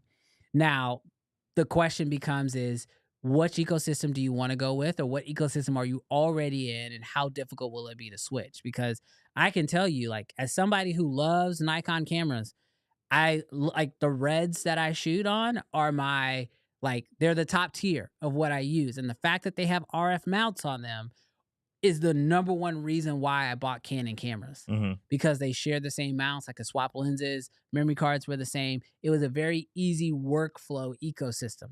Now that I'm getting more into the world of Nikon, and I've been shooting with my Z8 now for almost a year, it feels like that, as much as I want to go all in on the Nikon, the fact that my reds still have the RF mount still makes me, anytime I'm looking at a lens, second guess what mount I should get.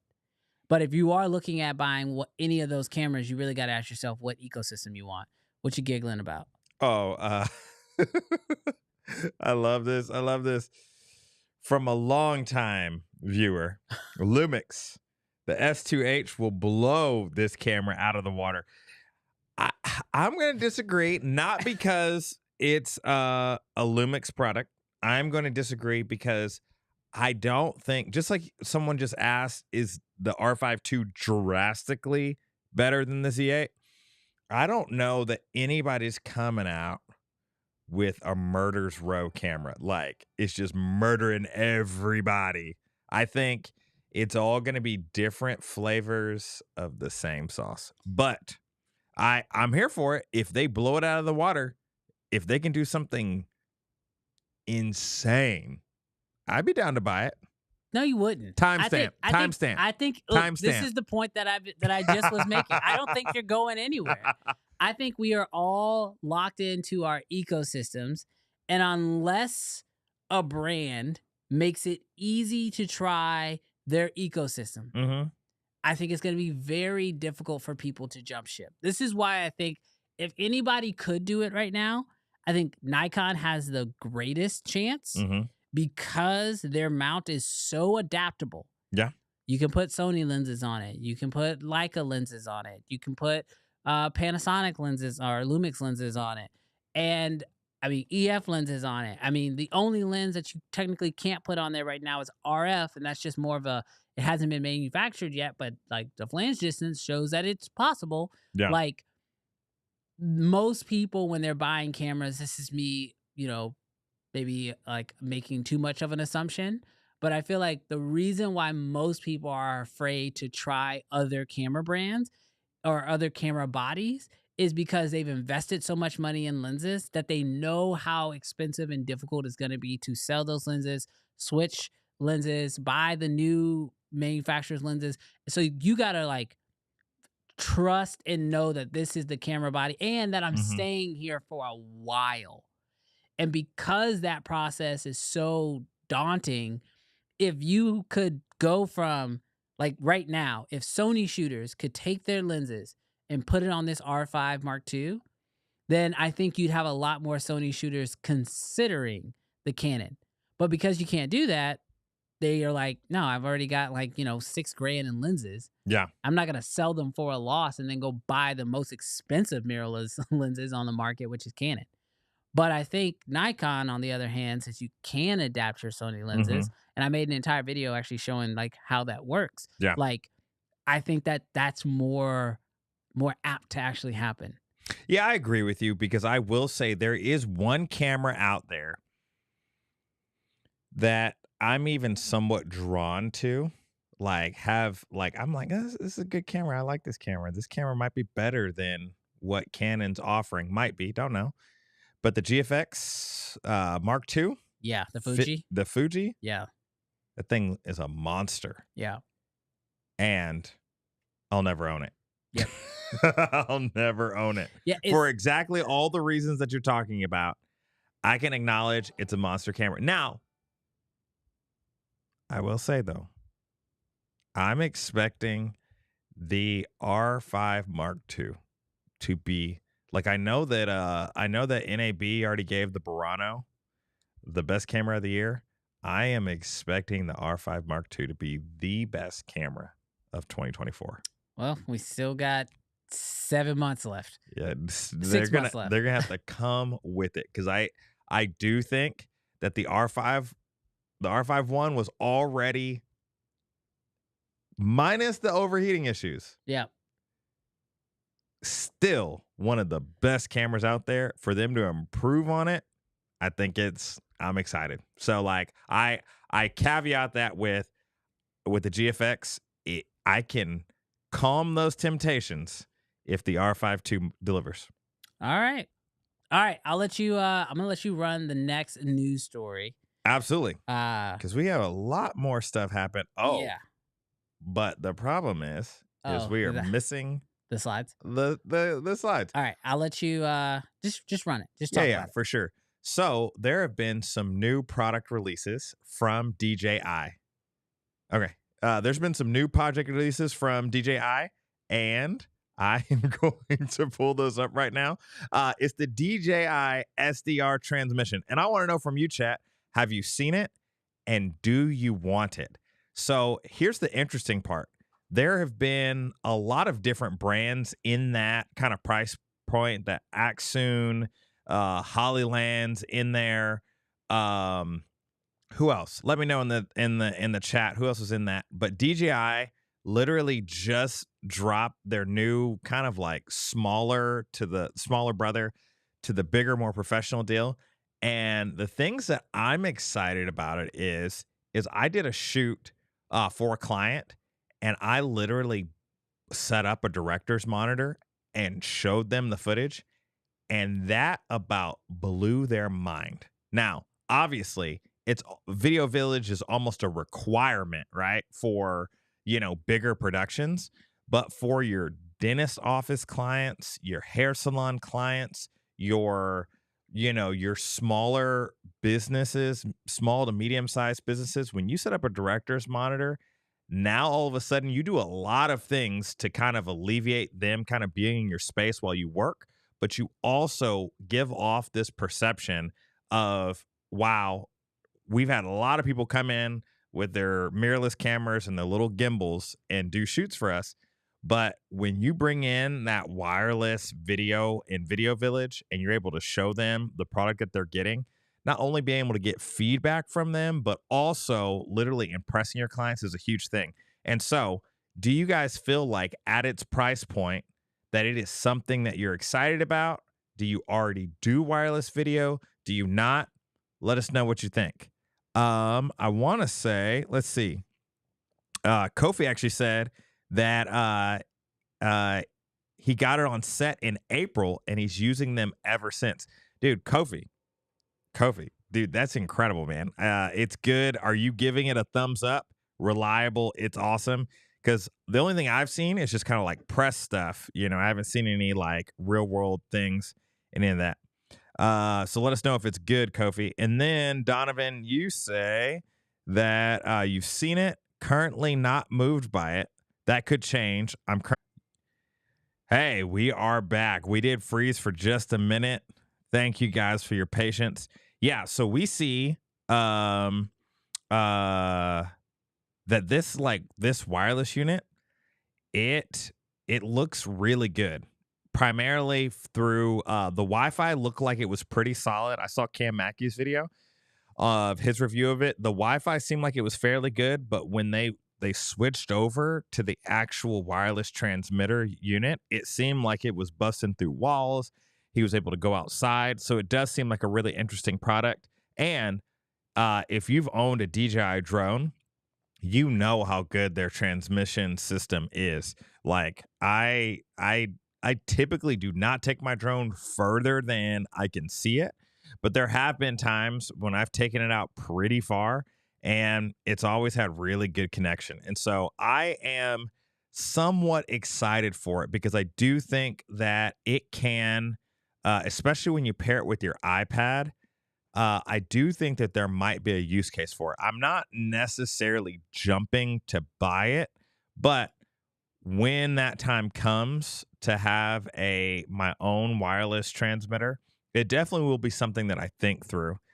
Also, what we see in terms of a new release is, and Brandon will be back in just a minute, but Sony dropped a new camera. Actually, Brandon, what was the name of that camera? The EV? The ZV-10. And so that dropped a couple of weeks ago.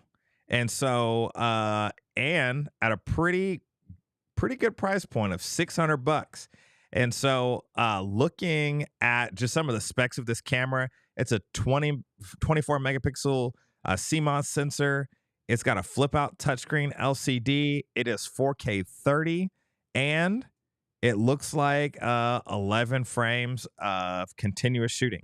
And so for me, I'm not necessarily in the smaller camera game, but I will say that sometimes it is nice when going on vacation or just taking some photos at a kid's game where it's kind of nice not to bring out the full rig. And so also, have you guys heard of the ZV-E10 and are you excited about it? Or has it just like literally just been like, it doesn't matter to you? And so we'd love to know from you guys in the comment what you guys know about the ZV-E10.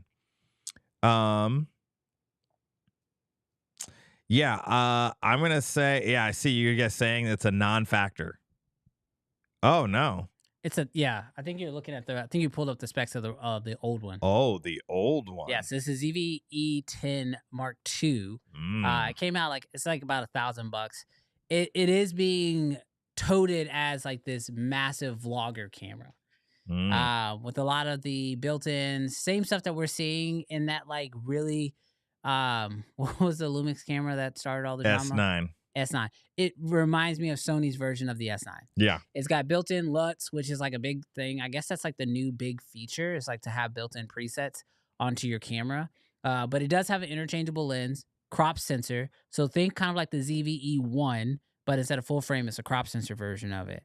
But a big vlogging type camera. Now, I'll be honest with you. I don't really care. That's not what I'm waiting on Sony to release. It's not what I thought we would get from Sony at this point.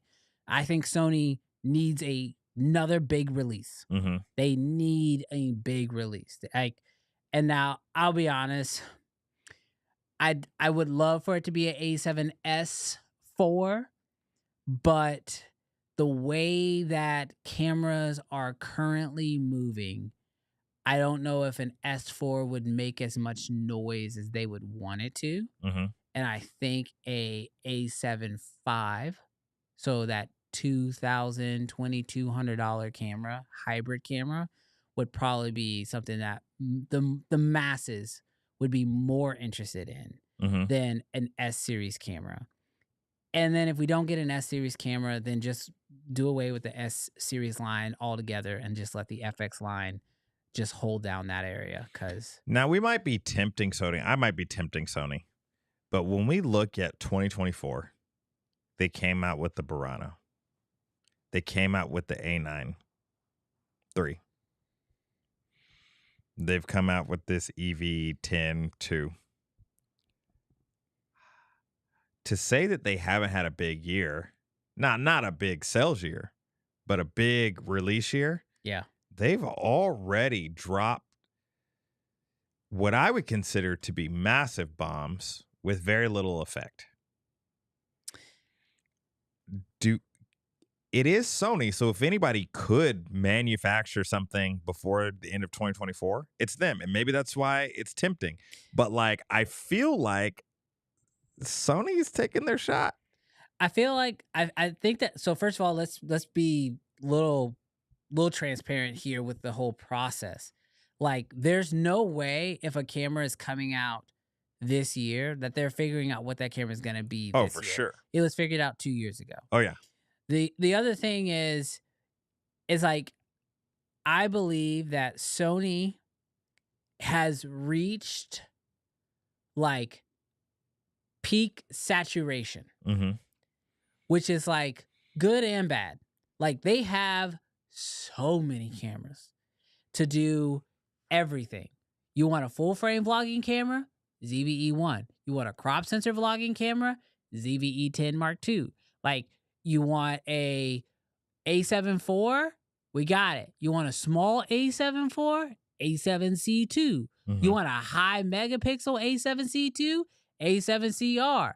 And we haven't even talked about any of the A7 S4 or S3 or A7 IV or A7Rs or even the 9 or the 1. Like, there's so many Sony cameras. Oh, yeah. And so when we start talking about, like what we talked about with Canon, can you release something today that just moves the needle? Is there even enough tech Mm-hmm. that is in existence right now to move the needle? I don't know if there is. And so when Sony releases another camera, I feel like their audience is just kind of like, oh, okay, yeah, that's cool, but I'm all right right now. Oh, okay, yeah, that's cool, but I'm all right right now. I think people are waiting for that A7S IV. I think so? I think so. Are y'all waiting for the A7S IV? Because I think that they haven't upgraded. Ron said it. Ron said there's too many options. You got too many options. And like, the thing I think about, when it comes to Sony is like, there is something called paralysis by analysis. Yes. And then there's also something else that Sony has been sort of the king of. And I don't know if this is like, I don't know how you beat this. Mm-hmm. But like, Sony has had the situation of releasing a camera, you pre-order that camera, and then you have to wait 3 months for it to actually come out. And during that 3-month time period, another camera comes out, gets announced. Mm-hmm. So now it's like, do I cancel my order and order the new one, or do I get this new one? And so you just get to a point where you're like, I'm just going to sit back and wait. Yeah. And so where, yes, it feels like Sony has released a lot of cameras this year, although it doesn't also feel like they didn't release a lot because there's not been a whole lot of press around it except for initial embargoes. Yeah. I think it's just because there's so many cameras out there already. And for the first time, Sony is finding might be a good problem to have, but they're finding a hard time figuring out what corner of the market they haven't already tapped. Yeah. And I feel like they have tapped them all.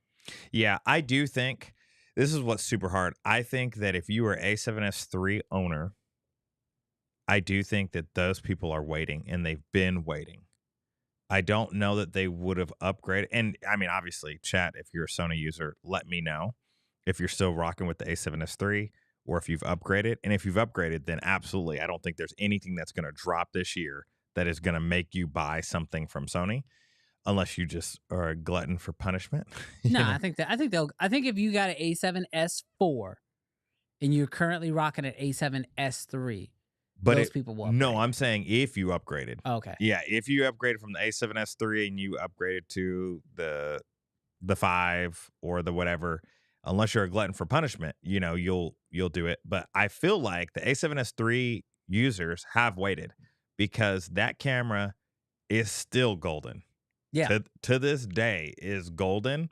And so there hasn't been a huge reason to abandon ship from the A7S III, and I think they've been waiting to literally to reclaim that low light perfection sort of deal. I think that if the A7S4 comes out and is just a monster in with dynamic range and ISO, I think that they'll upgrade. But outside of that, I don't know that there's a camera, even if it's a flagship. I think it's gonna just be like the A9 III, where it's like your price is so high that I just don't know that anybody is gonna move the needle or anyone's gonna care. I think there are the cameras right now that I look at and I say, these are what's winning for Sony. Mm-hmm. I think the A7 IV Mm-hmm. right now is a big camera. And I think a lot of people stuck, and I saw somebody in the chat say they went with the A7. They still are rocking their A7 III. And I think the A7 III was a fantastic camera for the value. Mm-hmm. The A7 IV was kind of a miss. Yes. So I think there are a lot of A7 III users who could use a A7 V. Mm. And I think there's a lot of A7 IV users, because I tested that camera. It overheats. The readout is slow. Like it had White balance is funny. White balance gets weird. I think Or there's a can. lot of A7 IV users and A7 III users that would be willing to upgrade to an A7 V. That's the first camera I think that could move it. The second camera that could make a big wave, I think, would be an FX3 Mark II. Mm. And the reason why I say that is an FX, the camera that I saw a lot of A7S3 users jumping ship to was actually an FX3, which is basically the exact same camera, just in a different body. Mm-hmm. But that different body came with the XLR inputs, and it had a lot of video. Like now it's getting like shutter angle and things like that, which is making it lean a little bit more video focused. I think if we get an FX3 Mark II, I think original FX3 users will jump ship to it. And I think A7S III users will jump ship to it. My only question is with the FX3, and I'll admit it, it feels like a near, not perfect, like in the sense of it's the best camera ever, but like for what it is, a near perfect camera. What are you going to do in a Mark II? What features are like that the FX3 is missing? I feel like the A7S lineup will always be small megapixels because it's in a lineup with the A7R and the A7 IVs, right? The A7 series. But I feel like with the FX series, you could start to push those megapixels up and go from 4K to 8K, but still stay video focused. Yeah.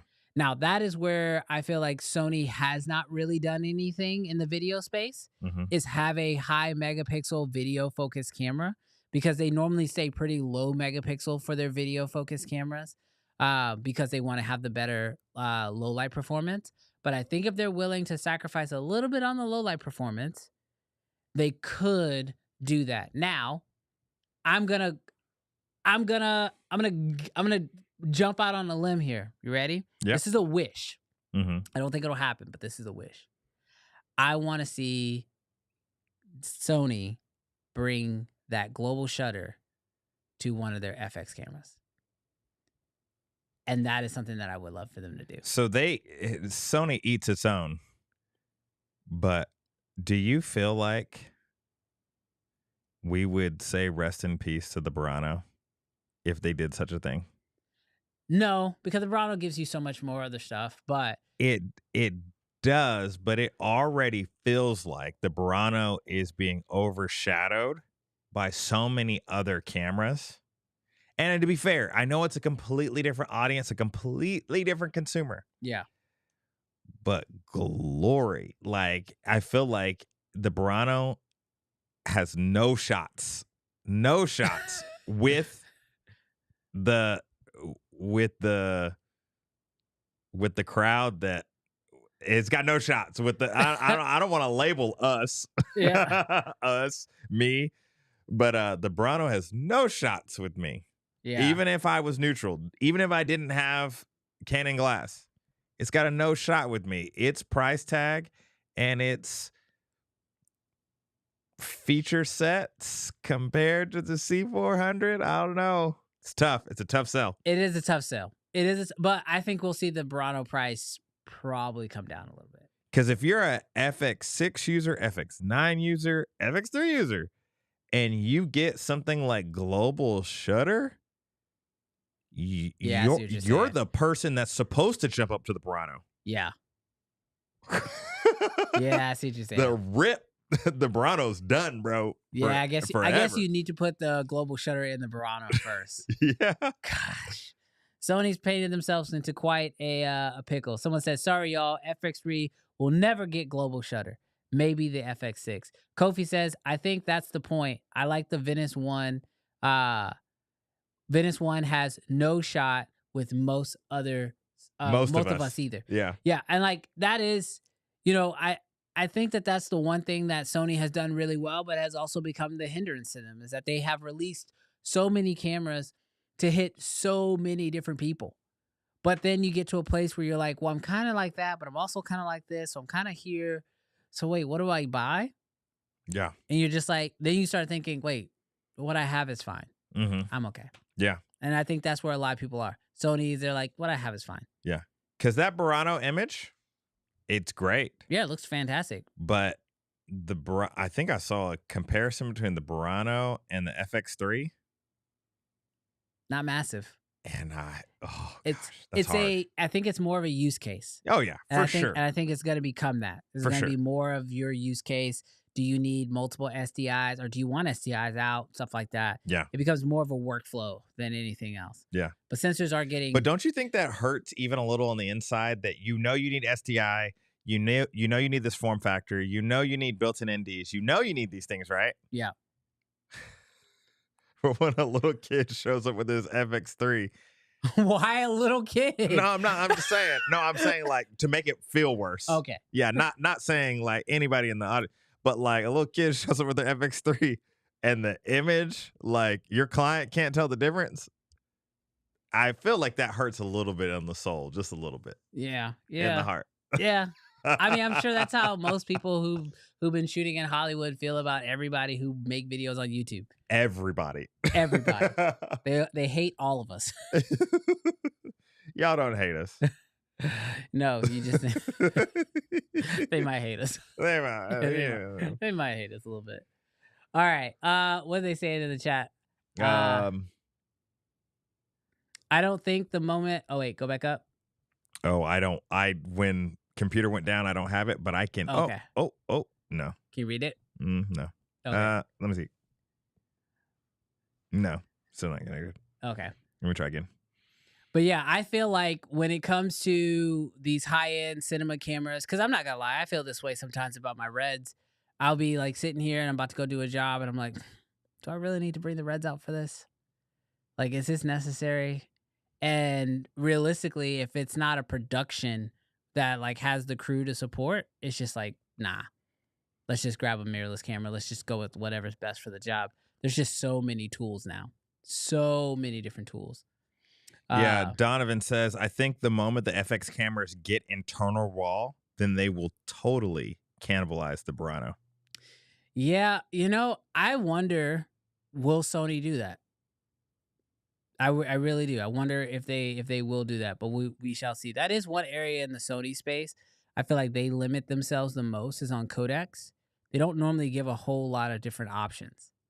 Dude, I didn't know the sentiment on the Burano, that a lot of people shared the same sentiment as. Outside of broadcast, Burano has no shot. And then, Burano is overrated. Dude. Now, it's so tough because it seems like an excellent camera. I don't want to talk about like the quality. I don't want to talk about form factor. It seems like it's an excellent camera.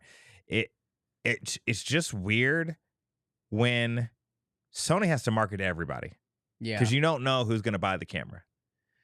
But when you have blessed us for so long with incredible cameras, with incredible images and incredible features, when you show us a $24,000 camera, that's hard. Yeah. That's a tough sell. That is a tough sell for sure. Oh, but Donovan also says he owns the FX6 and the FX3. Any update from Sony on these cameras, I will pre-order immediately. That's cool. That is the one. That's what I was saying earlier about the A7S3 group and like the A7 IV group. Like, I feel like Sony users love their system so much that if their system gets an upgrade, they're gonna go for it. Mm-hmm. Except Pink Giraffe, if Sony doesn't make a big hybrid release in the next 6 months, Z8 come to Papa. Now, question. Mm-hmm. Nikon Insider. Are you calling me a Nikon Insider? Hey, if you had to predict how close is the Z9 or the Z8, and it's just a prediction. Okay. How close are we to the Mark IIs? Are we talking years? Are we talking months? What do you think? You know, if they had not acquired Red, I would probably have guessed that we were closer. Mm-hmm. I think the acquisition of Red, this is my hope, that it should slow them down just a little bit, just so they can see where the crossover can take place. I know for a fact that when the Z6 III was in production, like, it was done before the acquisition took place. Oh, yeah, for sure. So, like, there was no stopping that camera from coming out. I don't know what's coming next, but I would hope, especially on the high-end Z9, Z8, that they do take some influence from Red, at least on the video side. The biggest thing for me is I would love to see the R3D RAW instead of Nikon's RAW, because it's just Red RAW is better. Like, there's a reason why they have a patent for it. There's a reason why no one's been able to break it. Would that kill a Komodo though? Taking Red R3D and putting it in a Z8 or Z9. I think if you give it full R3D RAW, it can. I think what makes the Komodo starts with the global shutter. I don't think that's not a coincidence. I don't even think that's really a hot take. What that camera begins and ends with its global shutter. Yeah. And then I think the fact that it has 16-bit RAW, full 16-bit RAW, is very important to the Red lineup. So I would like 10 or 12-bit RAW come out of going into the Nikons. That's more so what I see. More of a simplistic RAW, and probably ELQ as like the only option instead of like MQ or HQ. So for Pink Giraffe, he probably shouldn't wait. He should not be holding his breath for a Z8 Mark II. I can't tell him to do that. I don't know of anything that's coming. Well, yeah. Not that even, but even just a prediction, like, we're probably not close to a... Well, and even as we've already said, the Z8 right now goes toe-to-toe with Canon's brand new R5 Mark II. So, like, I don't really think that, like, I think that it's so crazy to me that how far ahead the Z8 even was when it first got announced, and it still didn't get any love. Yeah. Which is nuts. Yeah. Yeah, the Z8 still is one of the best mirrorless cameras on the market. Lumix gang left the A7S III and got the S5 II. Sony is cool, but not for me. Yeah, Sony's not for everybody. For me, I left Sony for the color science, but it's gotten a lot better. So that was a long time ago. Yeah. Yeah, Lumix is not for everybody either. JP says the next big move in the industry should be AI audio integration or internal 32-bit float. What camera? GH7 32-bit float with the attachment. Kinda. Yeah. Yeah.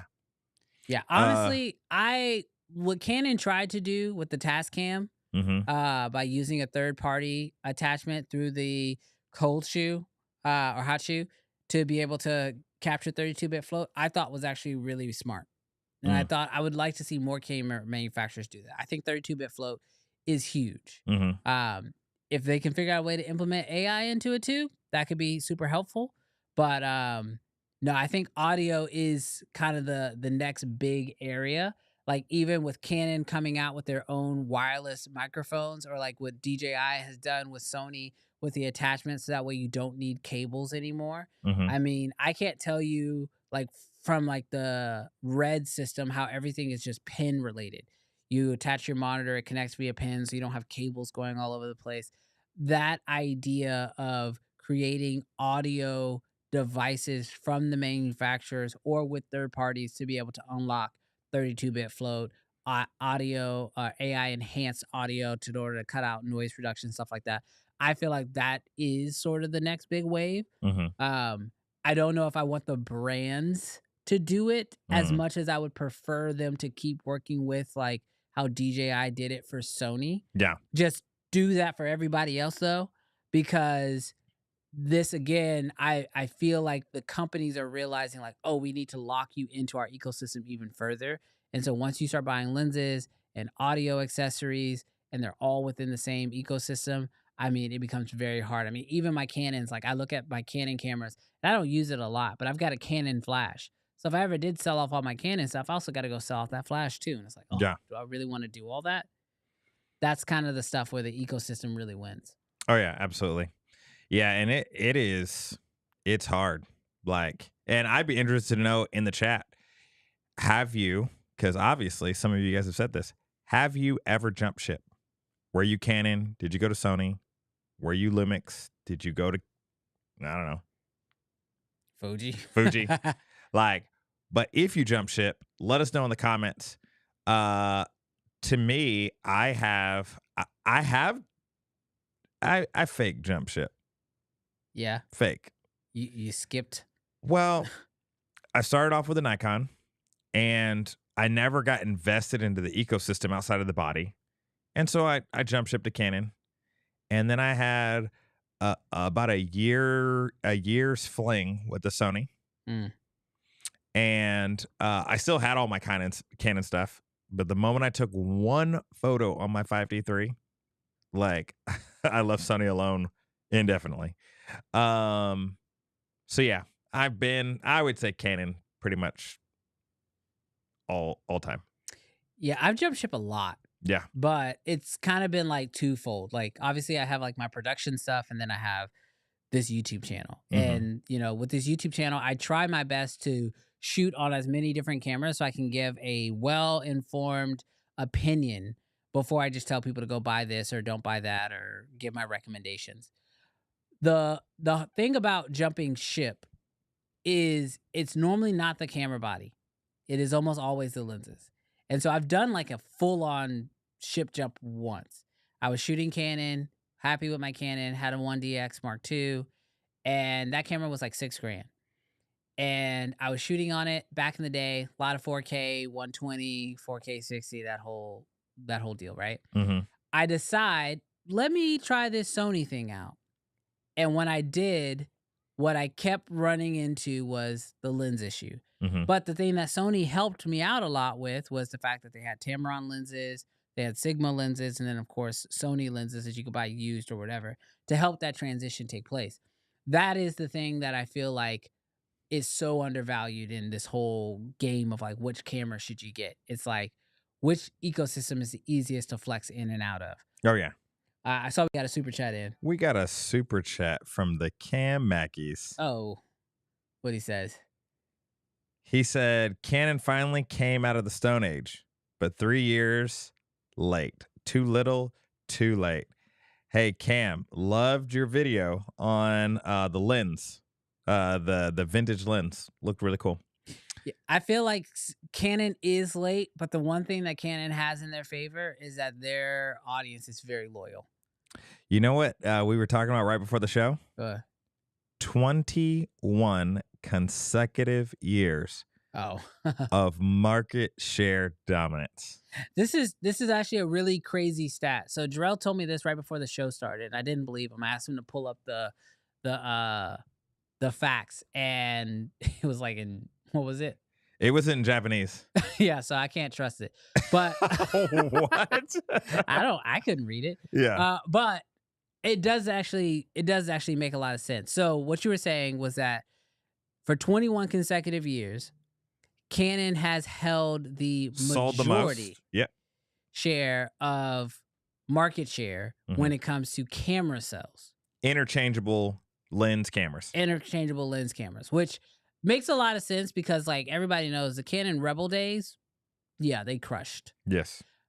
What was surprising to me though was that in the mirrorless era that they still was winning, but then I forgot the camera that you mentioned, which is the M50 Yes. and then the M50 Mark II, which were the best-selling cameras. And if you go on YouTube and you watch a lot of like, best camera for YouTube or best camera for this, that, and the other, the M50 was showing up so much because it was so well priced. Thank you, Best Buy, Walmart, and Target. So I wonder though, this is the question that I have for you guys as professionals, when you go out, let's say you're covering an event, you are looking at different, you look at behind the scenes. What cameras are you guys seeing being used in the professional flow? Because I feel like when I look at the professionals, it's a lot of Sonys. And it's a lot of Sonys. Like when you look at the sidelines of the NFL, a lot of Sonys there. I was actually recently at an Astros game and I was right next to the photographer's pit and mostly Sonys, a few Canons. Ironically though, the Canons were like Canon DSLRs. Yeah. So they were still rocking 1Ds. the 1Ds. Yep. They were still rocking the 1DX. I think it was a Mark II. You want to know why? Because that R3 wasn't the flagship. Well, maybe this is when they jump. Maybe this is when they jump ship. We'll see. Yeah. Yeah, absolutely. When I run into someone, more times than not, I'm running into Sony shooters. But I gotta believe that us Canon people, we are many. We might not be the most vocal or be on the YouTubes and all that sort of stuff, but I do think that there are a lot of Canon. But I will agree with you. I rarely run into someone shooting Canon. Yeah, it's surprising. Now I think that we can see with this new Canon release, I think you'll see a lot more Canon shooters out there with these newer cameras.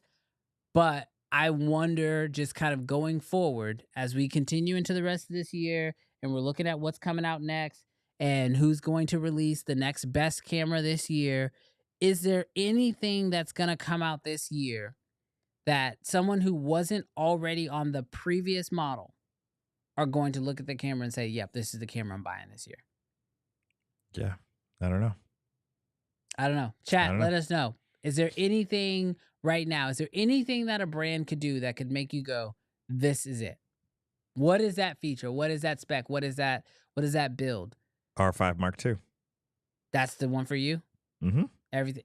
But you're coming from a pre-existing Canon. Well, I guess not the pre-existing R5. Yep. You're coming from the R6. So Yep. you're just doing an upgrade. Yep. Okay. That makes sense. Yep. I will say. Let's go to chat real quick. Yeah. Let's see. Let's go down. There's no mention of Nikon. And Canonite's not the most vocal. Well, Jarrell's speaking on behalf of thousands. Millions. Let's see. I see a lot of Sony in general, but most of the seasoned pros I know use Canon or Nikon, and it's fewer than Sony. Canon Gramps. That's you. I see a lot of Sonys as well, Canon 2 and Blackmagic. Yeah, now when it comes to like video specifically, Blackmagic's been they've been doing pretty well. Well, they were doing pretty well for a long time. I feel like they've lost a little bit of market share now that there's some other fairly affordable cameras that have come out, like the FX30.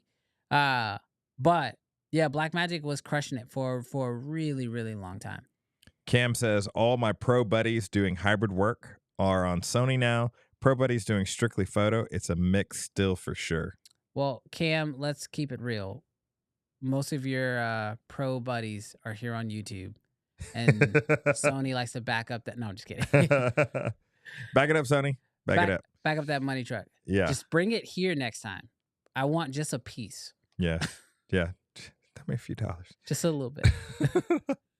Yeah. You know what's interesting though? And I don't know if you've experienced this. I was talking with a buddy, but he is a not big three shooter. And I guess you could fill in who you feel like is not in the big three. And he actually has clients / people, because it's not Canon, Sony, Blackmagic, because it's not one of those brands. He actually gets client / people that are on set feedback of, why are you not shooting on a Sony? Why are you not shooting on a Canon? And I thought that was very interesting. And maybe he's just in a very production heavy area. Mm-hmm. But like, I was kind of blown away that there is a perception of, let's just throw it out there, Fuji, that they're wondering why a Fuji is on a professional set. Yeah, I think Marcus has run into the same issue before, because Marcus Robinson, he's been on the show a few times. He shoots a lot of Fuji. Now, granted, recently you can call it a conversion. Done a little upgrade. I've converted him over to being a red shooter, but he still uses his Fuji and he loves it. But he was saying that he had to answer that question too. Wow. Now, granted, he shows them the footage and then they're like, oh, okay, never mind. You're fine. But he does get that question answered. And I think it's very clear, like, the people who ask those type of questions, it's not a slight, I think, at the shooter, as much as it is more of a internal, like, bias. Yes. Right? So it's like, I understand these brands and I know what is capable of these brands, but I don't know what that brand is. Mm-hmm. Can you make that brand make sense to me? Mm-hmm. And if you can do that by showing your work, then I think you'll be okay. But I do think that people do naturally say, yo, like, if you're on a set or whatever, because I used to get the same thing with the Blackmagics, actually. It was like, oh, that's a really, like, what kind of camera is that? I'd be like, oh, that's a Blackmagic. And they're like, oh, how much does that camera cost? And I was like, the real conversation in their head. Yeah. Then it's like $2,500. They're like, I'm paying you more than that to be here. It's like, yeah, that's kind of how it works, you know? Yeah. And then it becomes like, that camera can do everything, like, because they don't know. Yeah. They're like, can that camera do everything that we need it to do? And I'm like, yeah, it's going to do the job. But unfortunately, that is a negative stigma that I have found the only way to get past it is just to have good work. Absolutely. Or upgrade your camera. Well, yeah. Or you can upgrade your camera. Yeah. I would never upgrade a camera just to show off for a client. Oh, no, not for a client, just for your internal gear lust. Oh, yes. Yeah, I had somebody reach out to me the other day and they were like, I'm thinking about buying a red. What should I do? And I was like, don't buy a red unless you really, really need it. Yeah. Or you really, really want it. That's it. Like, because it's got to either be incredibly logical or incredibly illogical. Yes. And you're doing it for yourself. Just do it. If you really, really want it. Stop thinking and just. Yeah, those are the only two reasons that can make it work. Oh, my goodness. So, yeah. So, I think that, yeah, I agree with you. I think it's rude. If it's a client, maybe they can come up to you and ask you because they're paying for it or whatever.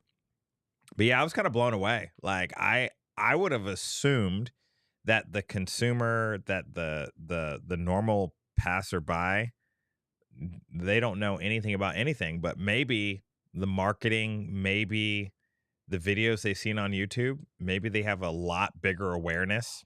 I don't think they know anything. Brands. I think they just know the brands. Yeah. I think that's it. They know Canon, they know Sony, They know Nikon. Mm-hmm. I've met plenty of people who actually don't even know what red is. Mm-hmm. I'll be on a set, or not on a set, but like on an event, and I'm shooting on the red, and they'll be like, "Oh, what camera are you using?" I'm like, "Oh, it's a red," and they're like, "Oh, what is that?" And I'm just like, interesting.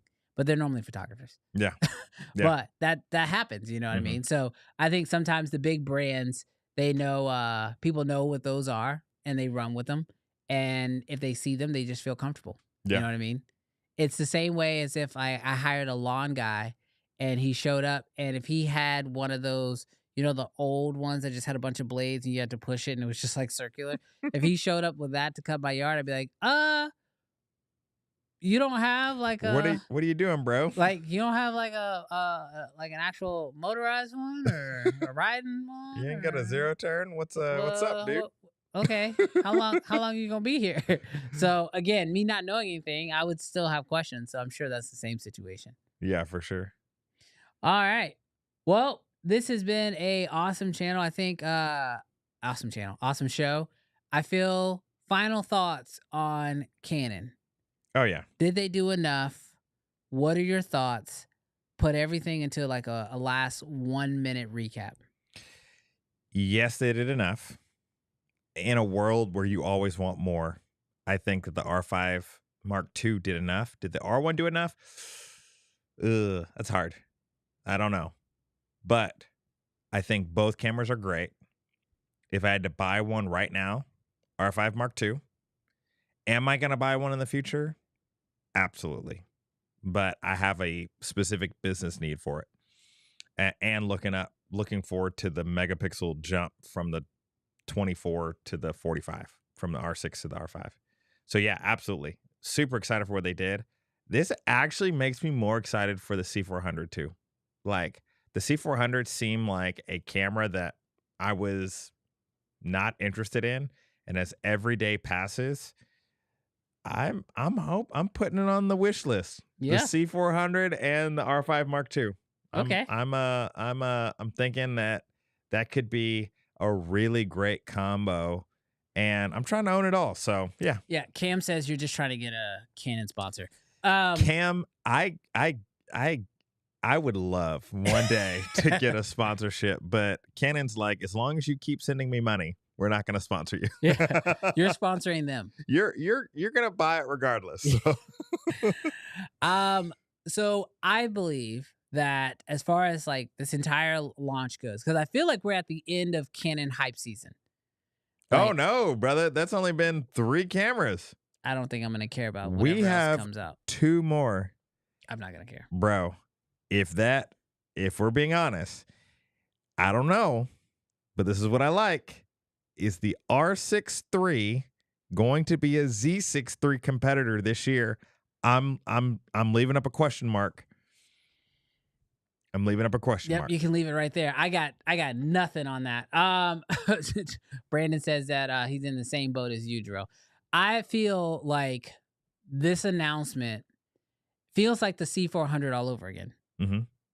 I feel like Canon is doing what they have to do, but they're not able to really do anything groundbreaking because they are just stopping the bleeding.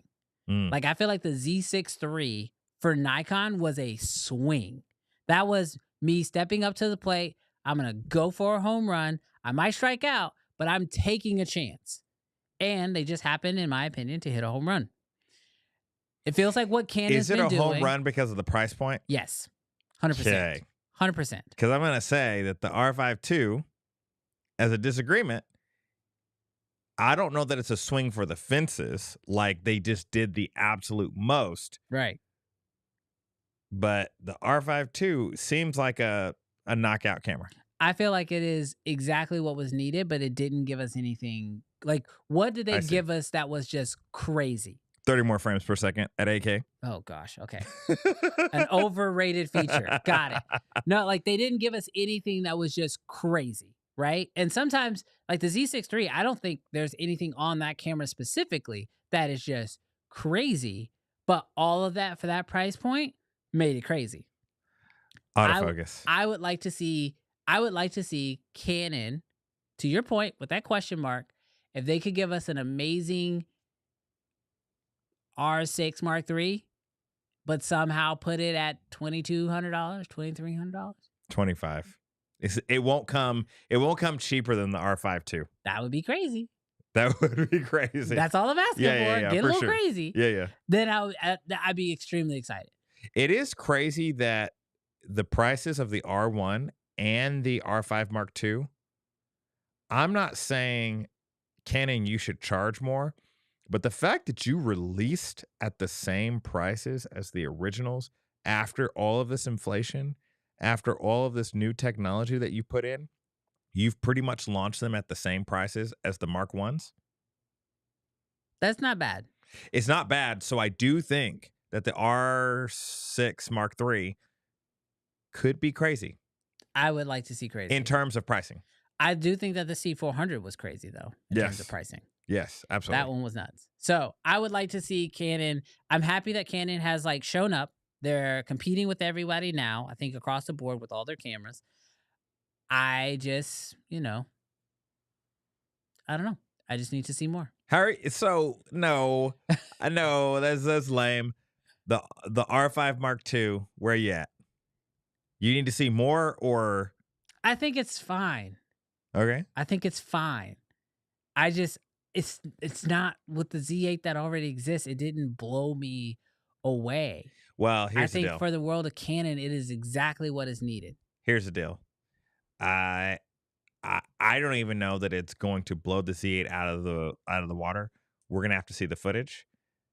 But if I had to pick a camera that would or could, it's gonna be that camera. So I want to see real world footage. I think that if the 16 stops of dynamic range are real, and it is C-Log 2, that could make the camera crazy. Yes. I think if there is a camera, if there's a spec on that camera right now that could like blow me away, that's it. Either that or the AI autofocus. I want to see how good that is. Yeah. And unlock that to more stuff. Don't just sit here with 3 sports and then a year from now you add like rowing.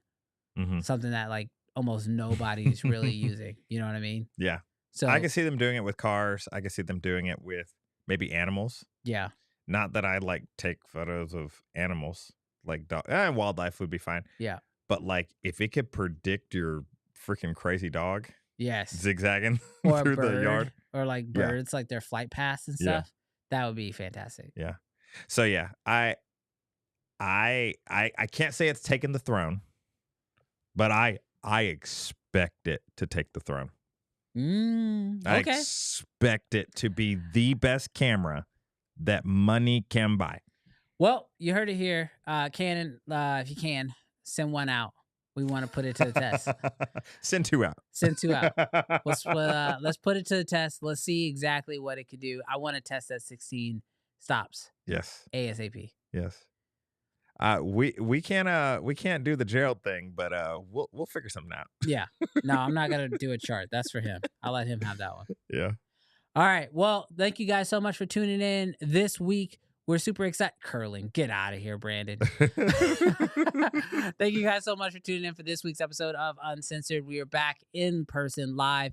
If you did miss last week's episode, I strongly recommend you go check it out. It's some highlights from the best games we've played this year. And I am happy to announce that we have been doing this show for over 6 months now, dude. Whoop, whoop. Yeah. So awesome. Crushing it. Yes. This has been a lot of fun. Haven't missed a Friday in 6 months. Right. Even when we didn't have power. Through the hurricane. Through the hurricane. Get out of here. What else did we do it through? Shoots. Oh, yeah. Through shoots. Yeah. 6 months. I don't think we ever told them why we missed that one episode. Oh. Is it lifted? I don't know. I don't know if I can tell them yet. Let me go read my NDA and then I'll let you know. Maybe we'll let you know next week. Yes. All right. Thank you guys so much for tuning in for this week's episode, and we will catch you guys next week. Peace.